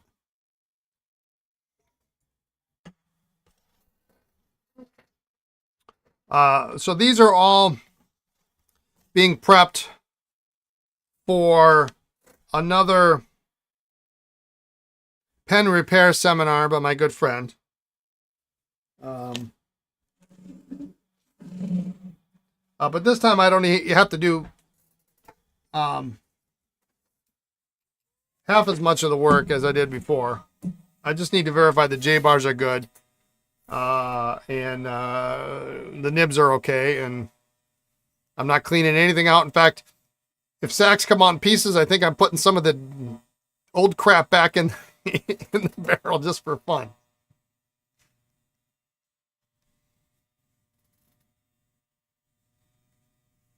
This one is just straight up ugly. It probably would polish out okay, but this pen looks nicer. It just needs a section.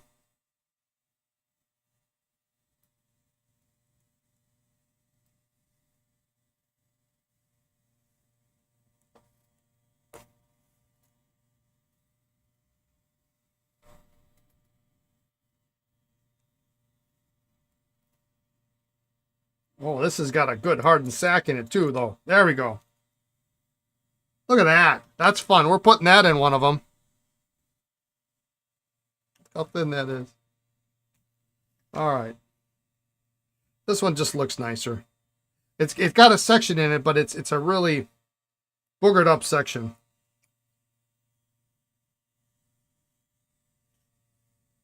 So I'm going to put this in here. Somebody used pliers to get it off, which I've got a backup plan if it doesn't come off. But usually, if somebody used pliers, they didn't try to use heat. So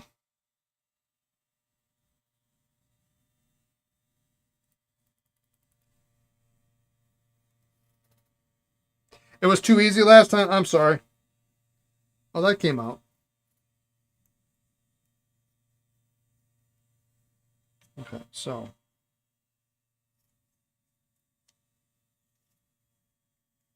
this is just a really rough pen, and I don't want to give you a rough pen. But I can put that back in there.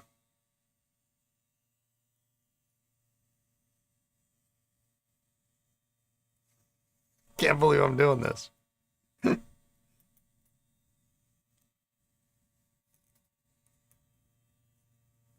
I got to give them something to use their hemostat on, right?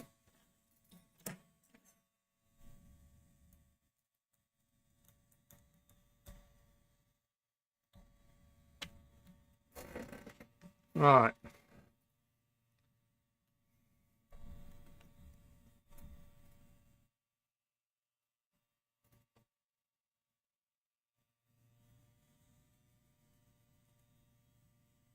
I guess I should have, dang it. Okay, well, that was great until I realized I forgot to check the dang J-bar. I was too excited about it. Half of them use the hemostat to put on the sacks. Oh, gosh.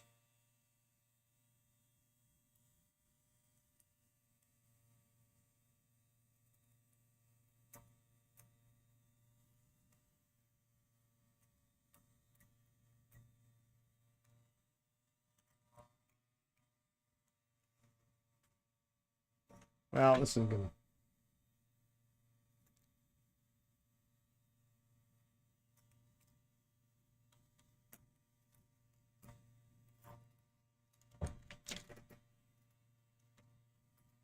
Well, so much for that idea.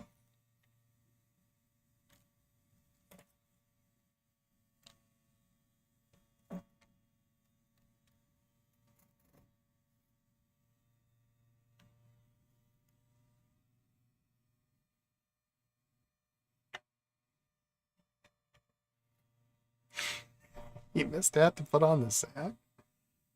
That would have made it like infinitely harder. All right, I am going to clean these up though. This one's fine. I'm just going to clean it up. There's no sense in them. I mean, because you don't have a Dremel there or anything, do you? This is perfectly usable. It just needs to be.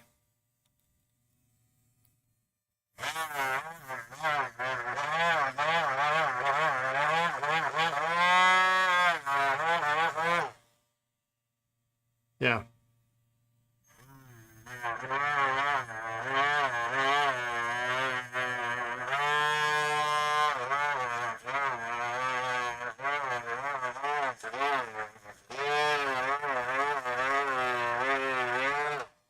Dremel comes with the free phone call, free phone pre-dialed 9-in-1, right?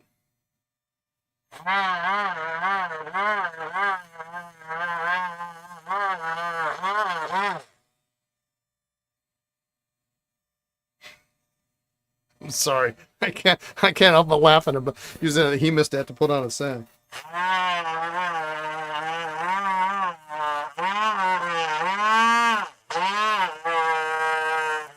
But that's why they're in the class.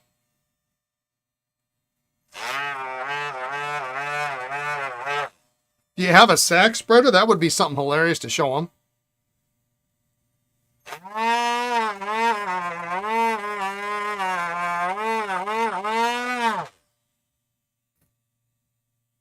The heat gun's making nervous enough? Yeah, I get you.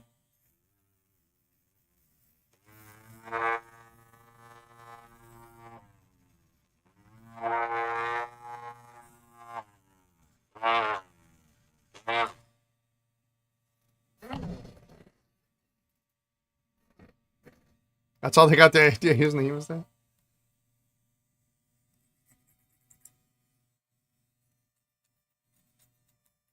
Yeah, I mean, I've got one, but I've legitimately used it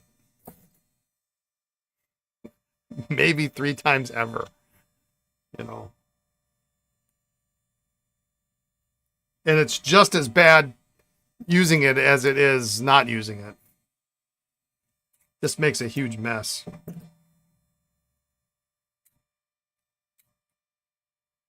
Now, do you have them take the J-bar out to see how it goes in? Might be interesting discussion on these if they have the spacer in there to remind them that the spacer's got to go in if... Oh, you take it out for them. The spacer's got to go in for that J-bar to properly work so it stops at a perpendicular.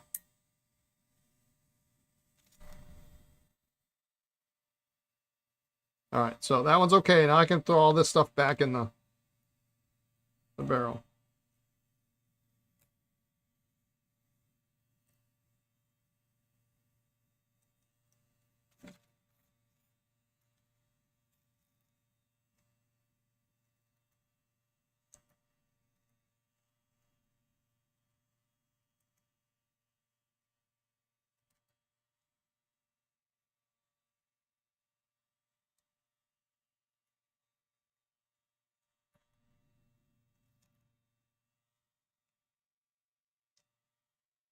Just a little extra fun.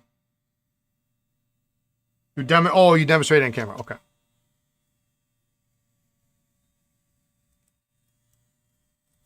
But especially considering many of these people are probably, the next pen that they're going to do is probably going to be an Esterbrook or, you know, wherever or something of that. Whoops. Something of that sort. All right. I don't have the nib distribution in front of me.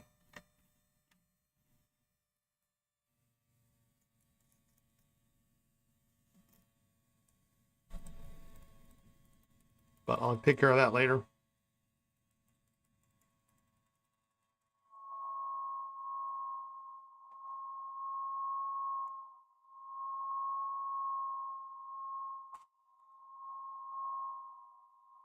Oh, that's a beauty.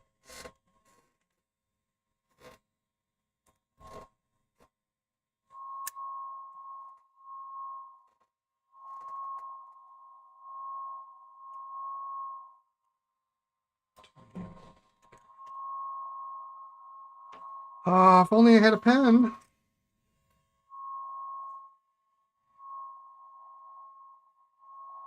Well, that's a nice nib too on this pen.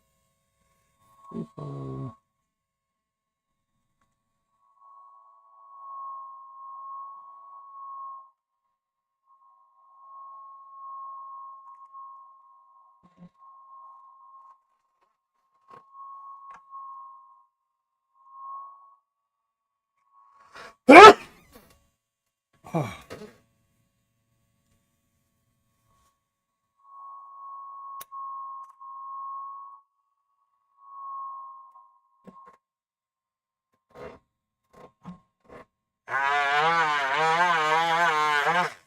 Yeah, I'll find nibs for him.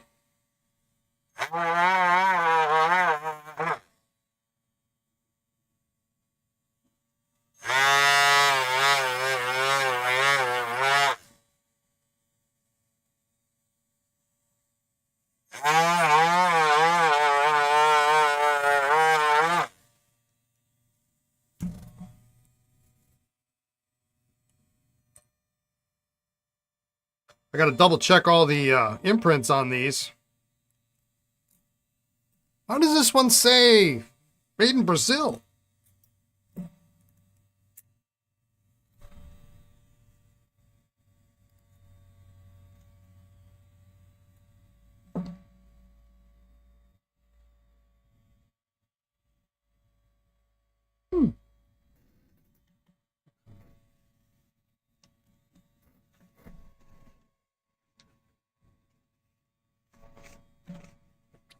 Yeah, I need an actual fountain pen now. Let me, I got to grab a pen. Hang on, I'll be right back. I'm going to grab some coffee too, so if you guys want to take a little break, give me a minute.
I would never let that escape my hands. Would be back in Wisconsin a week later. All right.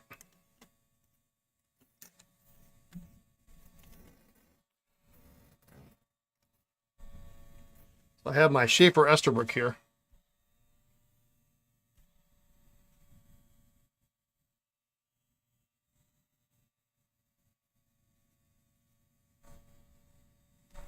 And I'm doing these backwards.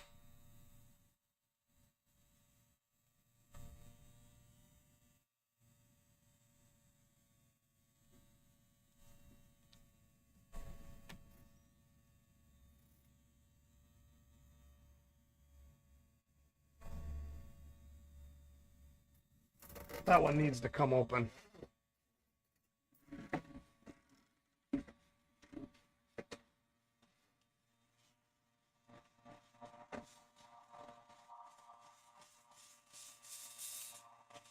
Now I'm going to leave all the stuff on here, but when I ultrasonic it, it might soften it up a little bit. We'll see how those two do.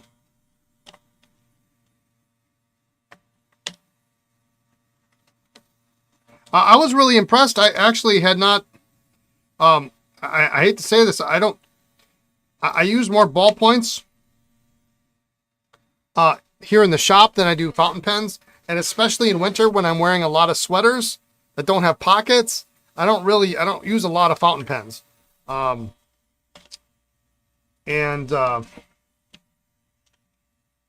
I had picked this up and I brought it to Pen Club, and I probably hadn't used it in, I don't know, in a week, 2 weeks, and it wrote just like that. I couldn't believe it. I really couldn't believe it. But they did get a chuckle out of the fact that I told them that Hans had made a pen with my Esterbrook with my name on it. I said, "Son of a, what are the odds of that?"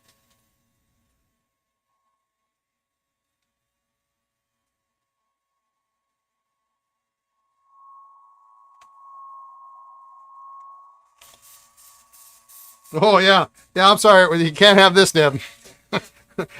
It's not the best nib ever, but it's a 9128. So yeah, that one's coming out.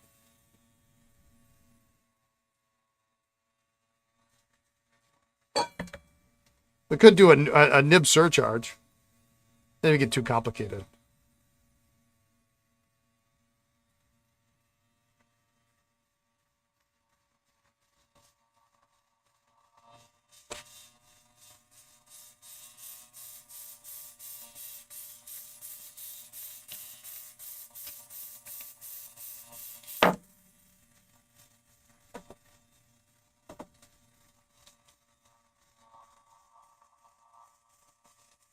And this one doesn't have any sack in it. I'm going to have to find some sack to throw in here.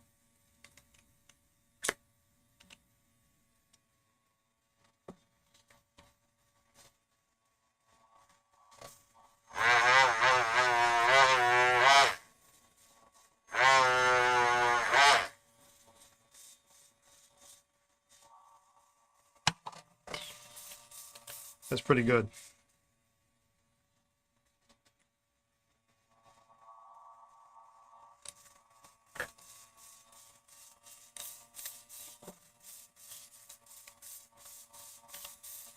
I'll put that one upside down so I remember it needs sack stuff.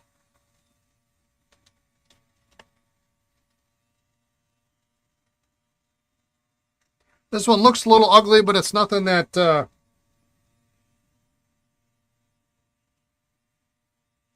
little micro mesh won't cure, or Microsoft micro gloss.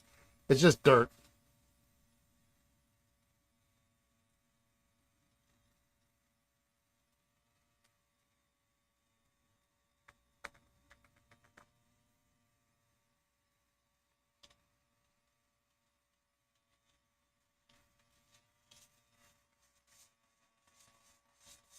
Well, this nib ain't gonna work. It's bent.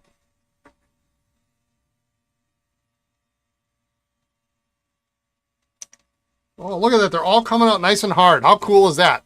It's a cartridge.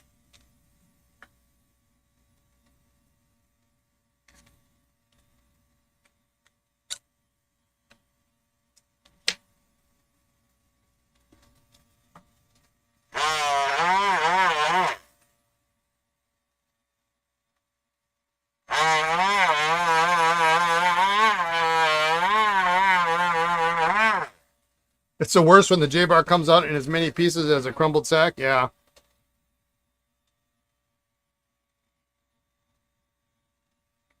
Hopefully you'll be here for your husband's got the film AI on TV and it's freaking you out. Late to bed last night. Wow. Late to bed tonight. Well, okay.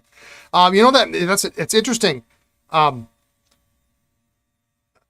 mother sent me a video yesterday. And so I think it was about a year ago, she had something happen to her. And I thought, man, that's weird. And it didn't really register at the time. I think it was about a year ago. And, AI's been, really ramping up in the last year. I mean, everything now is AI, right? And she sent me this video of a guy talking about scammers using deep fakes, and you know, some of the tactics they're using, and how they go and they find videos of you online, and they can get your voice and do all this stuff. And one woman was talking about her experience where she got a phone call, and her grandson had said, supposedly it was her grandson on the phone, and he was in a car accident and he needed money to get out of jail or something like that. And I thought, holy cow, because my mother told me, and that's why she was sending this to me. My mother had the exact same thing happen to her about a year ago. She got a phone call, and she says, it sounded just like you. And identified, the caller identified themselves as Brian, had gotten into an accident, and I was in jail or whatever. I think, I don't remember the jail part of it, but I needed money. I was in an accident. And I was like, I got deep faked. But I mean, I guess my voice is out there. But I thought that was interesting.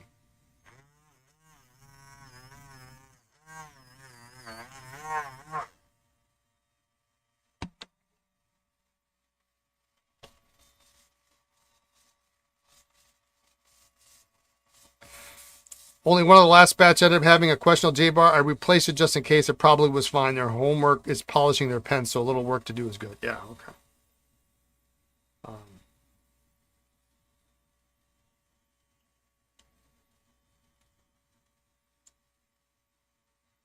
So anyway, let that be a lesson to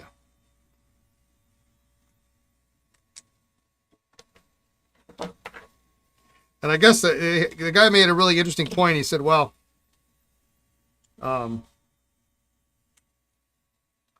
if that happens to you and you're not sure, he said, on your phone you can add another caller. You can put them on hold and call somebody else. And he says, just go ahead and call them. Yeah, that's a pretty good idea.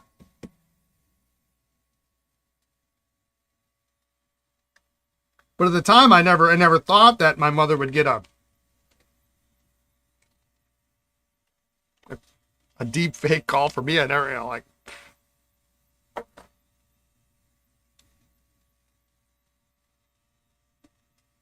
Pretty freaky.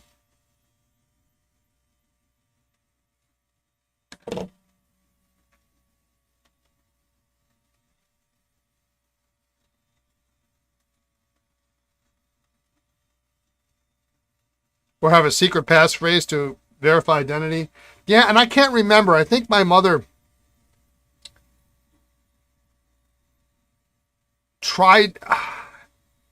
asked him a question.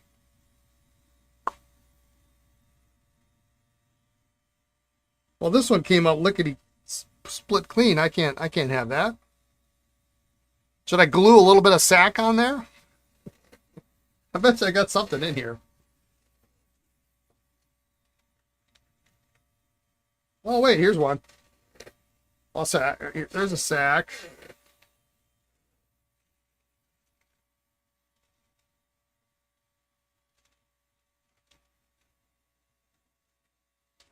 Nothing but the best for you. I'm digging through my garbage can. Oh, that's good. Make a note of it being clean. Okay. I mean, I can throw a little sack in there if you want. Cut it off and then make them peel it off. Yeah. Why not? I mean, let's get them used to.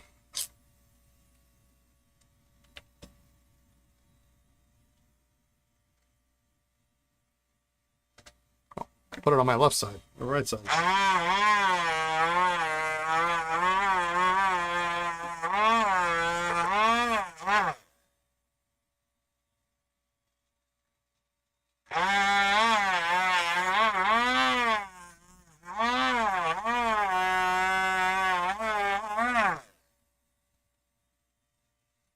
Yeah, just a random bit. I'll just glue something on there, and then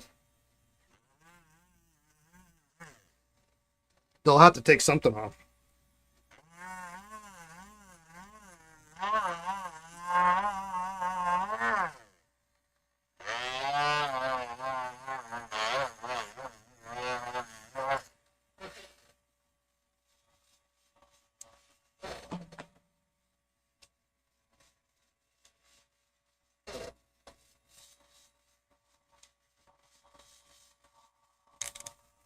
So far, all original sacks with spacers, which is good. This one is not.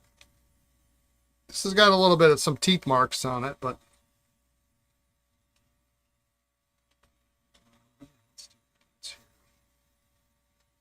so I'm going to do that. This one will go upside down, and upside down means needs sack. And this is a 2556 in here. Which is bent. So these won't necessarily be the nibs I send them out in, but it helps identify which section goes to which. Oof. Okay.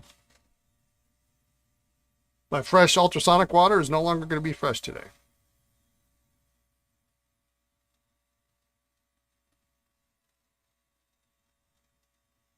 So that's all right.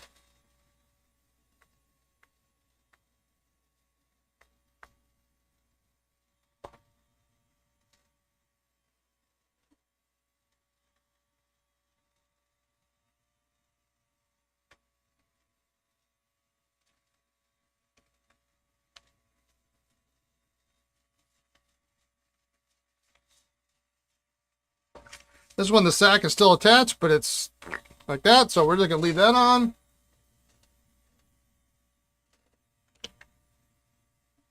I'll let that all dry out nice before we put it back in, of course.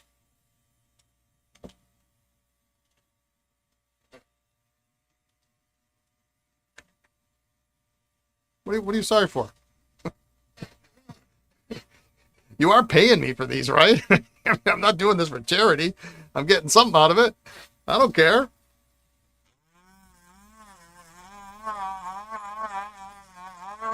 I mean, I would do it for you for free, but, you know.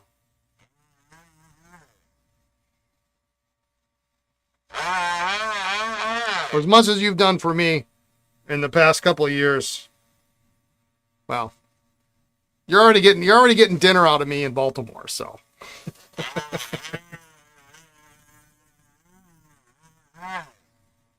Because I feel guilty about the pencil now.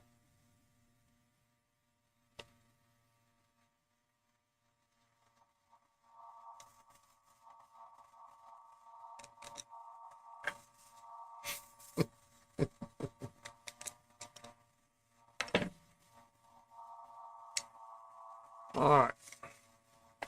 That's good. And last but not least, we got this cool long one.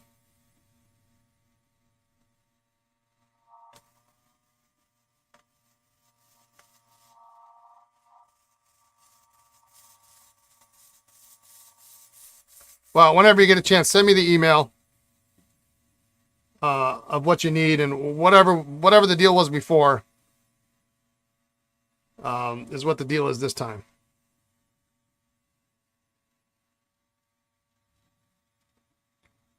I know I threw some things in there, and I can't remember what I threw in for free.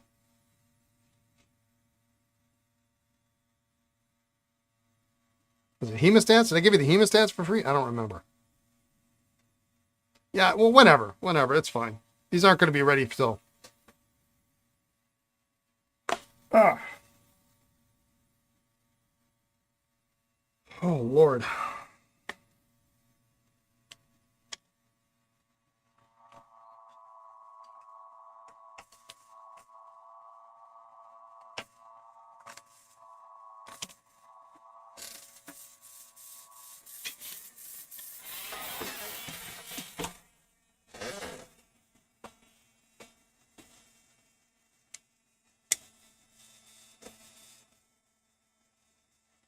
Now this later one, yeah, same deal. I have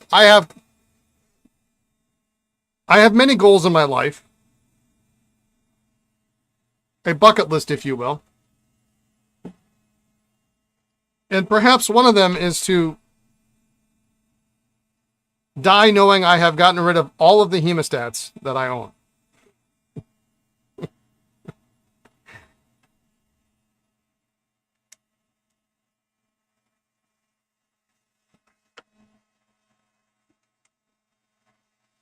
Okay, so now on this one, just so you know, this has a later.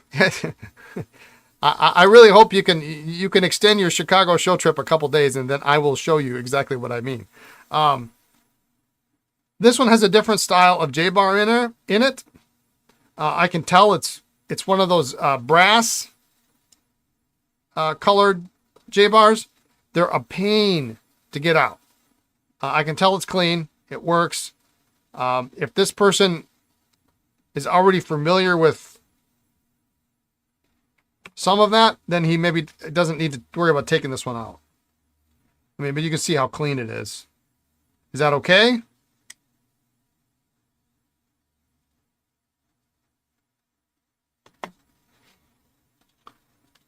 Two of these, I'm going to glue something on there. If not, I can try to find something else. Yeah, he doesn't need to take it out. It just let him know it doesn't come out. It doesn't come out easy like the other ones do. This is probably one of those ones where you would want to go in here, and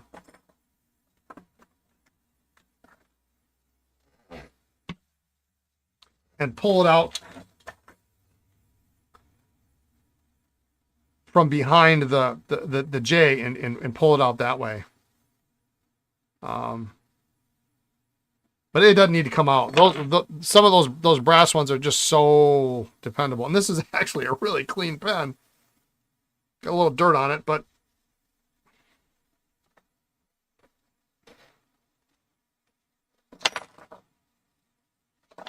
all right. So I need 3, 4, and 5. We're gonna glue a little sack stuff too. So I'm looking for a 9128 nib and a 2556 nib.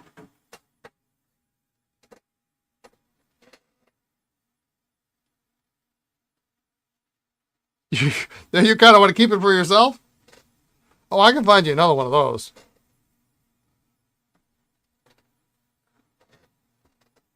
I'd find you a better one. Get one in a different color or something. That one.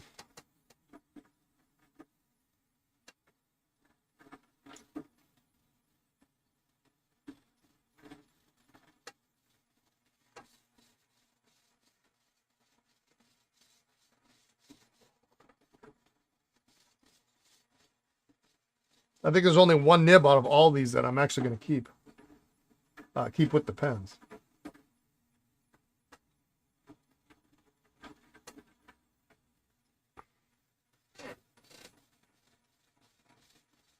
All right, there it is, these two here.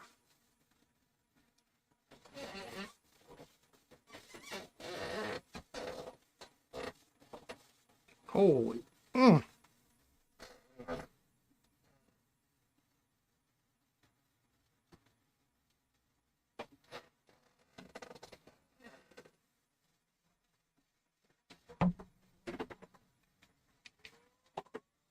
As if I can get this nib out. You say that with a sofa full of Japanese pens and such, so don't let me get anything for yourself now. Well, if it helps, there's 4 of those are going away.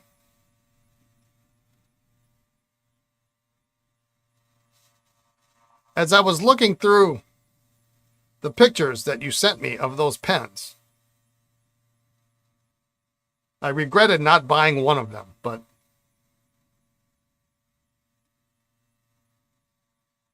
funds are not unlimited, as they say.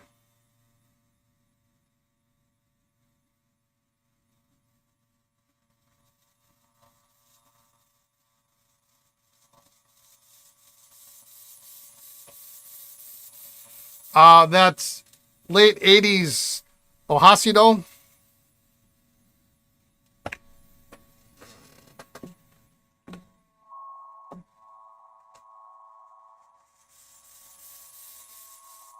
It had that little peach colored top on it.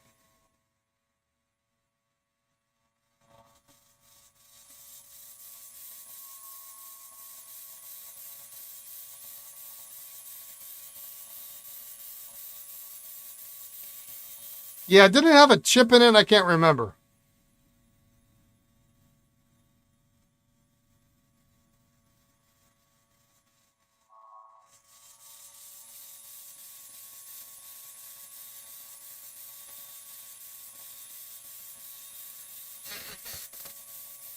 Yeah, small chip by the clip. Yeah, and that's the problem. Like, oh, that's nasty. Um, obviously affects value, so I don't know.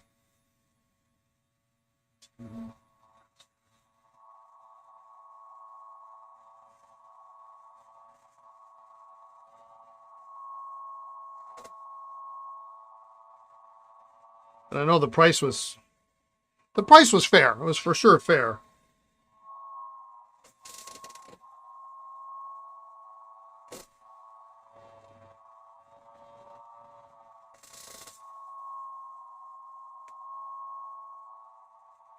But as I always tell people, go find another one, right?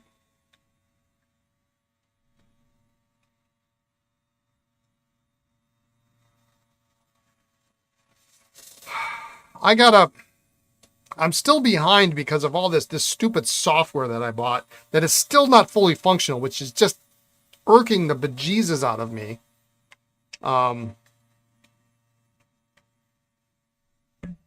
I had this meeting on Friday, and they're going through, and their implementation program is like,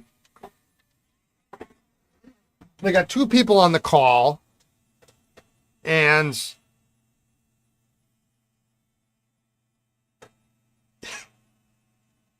they're going through the whole thing, and they're like, okay, so there's 4 sessions after this, and one is the implementation, and we're gonna talk about your needs, and then the second one is we're gonna integrate with your software, existing software, and then the third one is going to be forecasting, and the fourth one is going to be this, that, or the other, and then go live. And they got it planned out, and they're like thinking go live is going to be like at the end of February. And I'm like, absolutely not. I'm already using it. I need to use it now. Like, it's just absurd.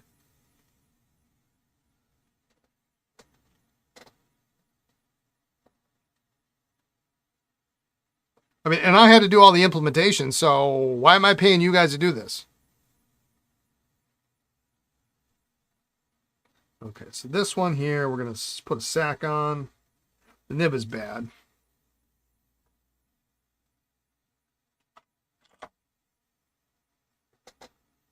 Yeah, I paid for it now. I mean, I used it today, and it was like, it was amazing, right? Because I was placing an order, and I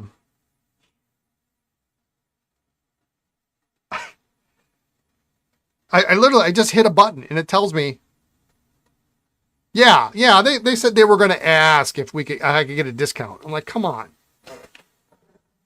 But it took them, would it take them almost a week in order to get certain things set up for me, and I mean, so that I could use it, that not on the trial basis. But I used it today, and I think it took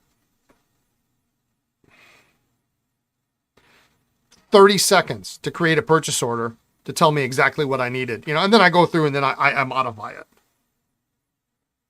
I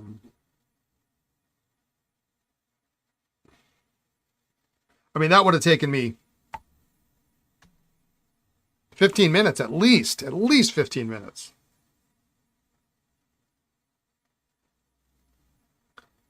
And that was a vendor that only has, one brand.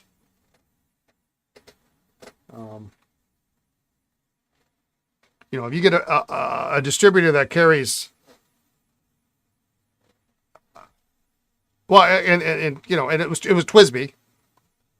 I order from TWSBI every week. You know, and that's the goal, is to order every week. You know, if I save 15 minutes a week just on TWSBI,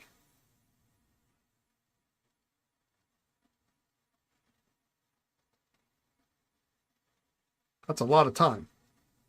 This is number 5. 1, 2, 3, 4, 5. That's this guy.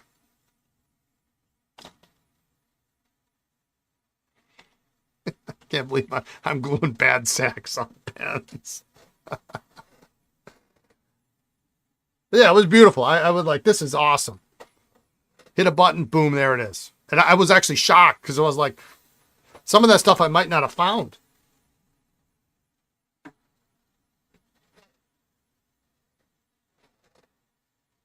But you get a vendor like, well, this actually has a little sack on it.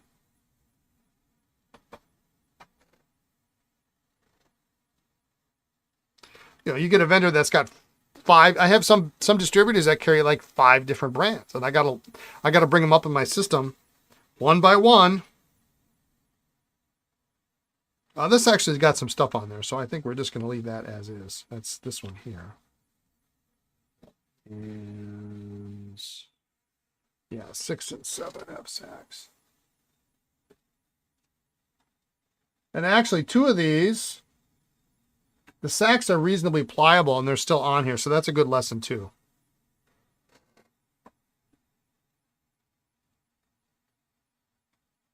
You know, just because it does feel pliable doesn't mean it's good.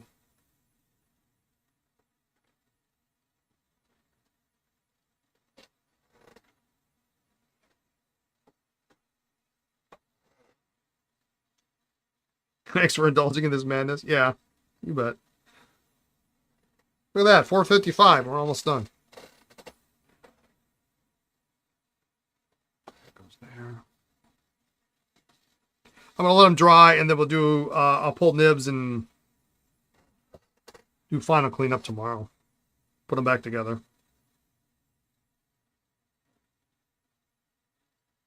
Well, that's interesting.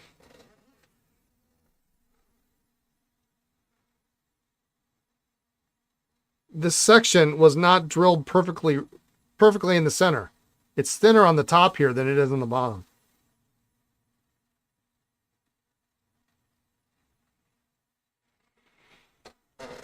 It's a much later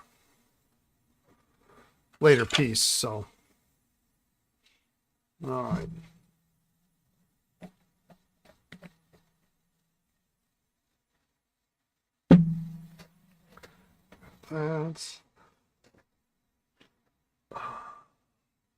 But yeah, anyway, so I've spent all my money on this software, and I'm like,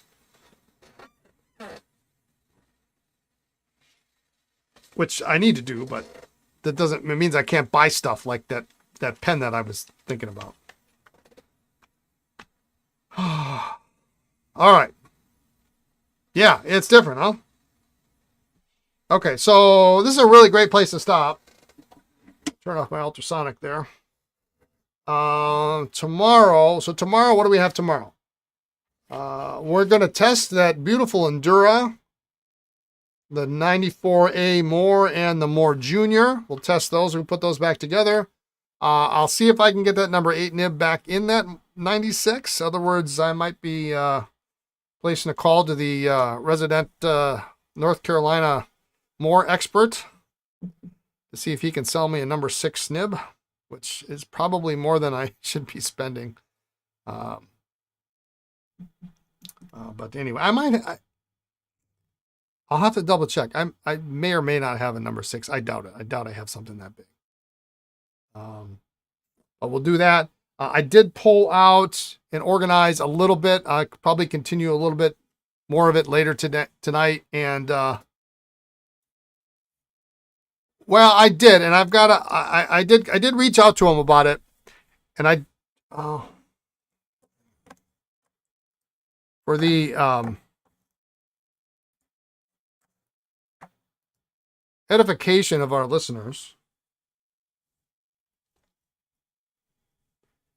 let me see if I can find the email.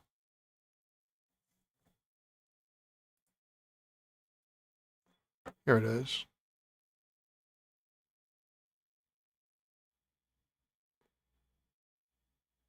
Okay. Yeah, so his reply, he might trade nibs. Oh, I bet he'd take a number 8, wouldn't he? He says, typically it should be a number 6 nib, and Moore did follow the routine convention 246.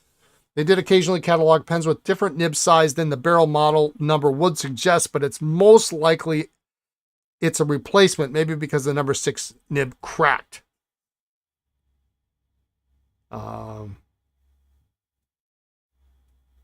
He said more nibs top out at number 6. He has a number 8 Moore Junior, but it makes your pen something of a unicorn, hard to value because it's uncommon nib on a not that common pen.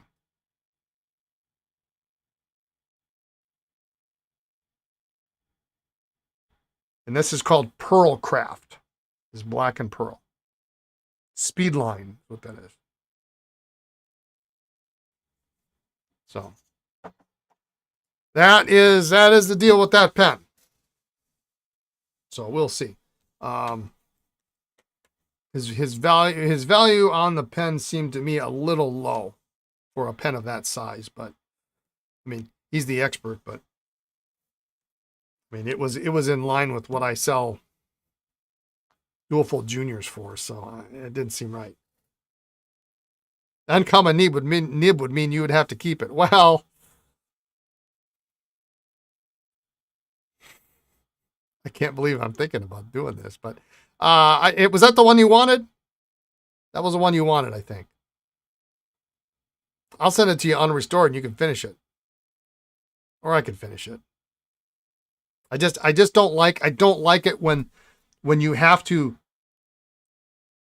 squish a nib like that, because inevitably it cracks at the vent hole because of the pressure on the sides. Now, I suppose we could try to put it on a nib block and try to bend it more in shape with the... Yeah, it would be better to drill out the section.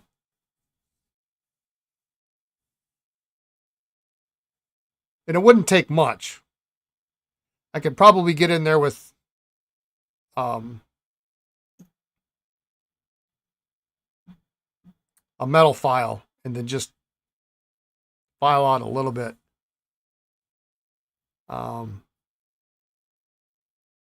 Yeah, bending a nib is a great way to crack it, which really makes me nervous. Either way, I still have to put on the textbook lathe use case. Yeah, I know. Either way, I have to use this on my nib pliers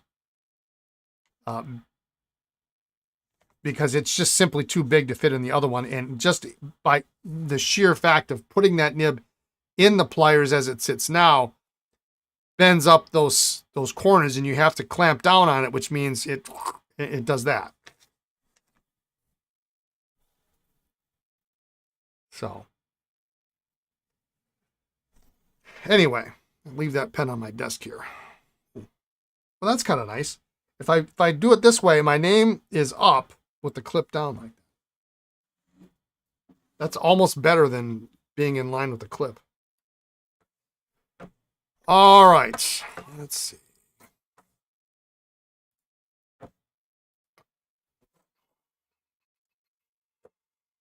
Okay, so I guess that's it for today. I'm going to tend to some other things here in the shop while Lisa is finishing up work. And looking around, see what else we got go cooking here. But yeah, have a great night too. Yeah, send me some pictures. I need pictures. And if you're available for a call, let me know. But anyway, thanks everyone for tuning in. Have a great evening, great afternoon, great morning, wherever you are in the world. Be kind, be well, and we'll catch you tomorrow, all right? Take care, everyone. Bye now.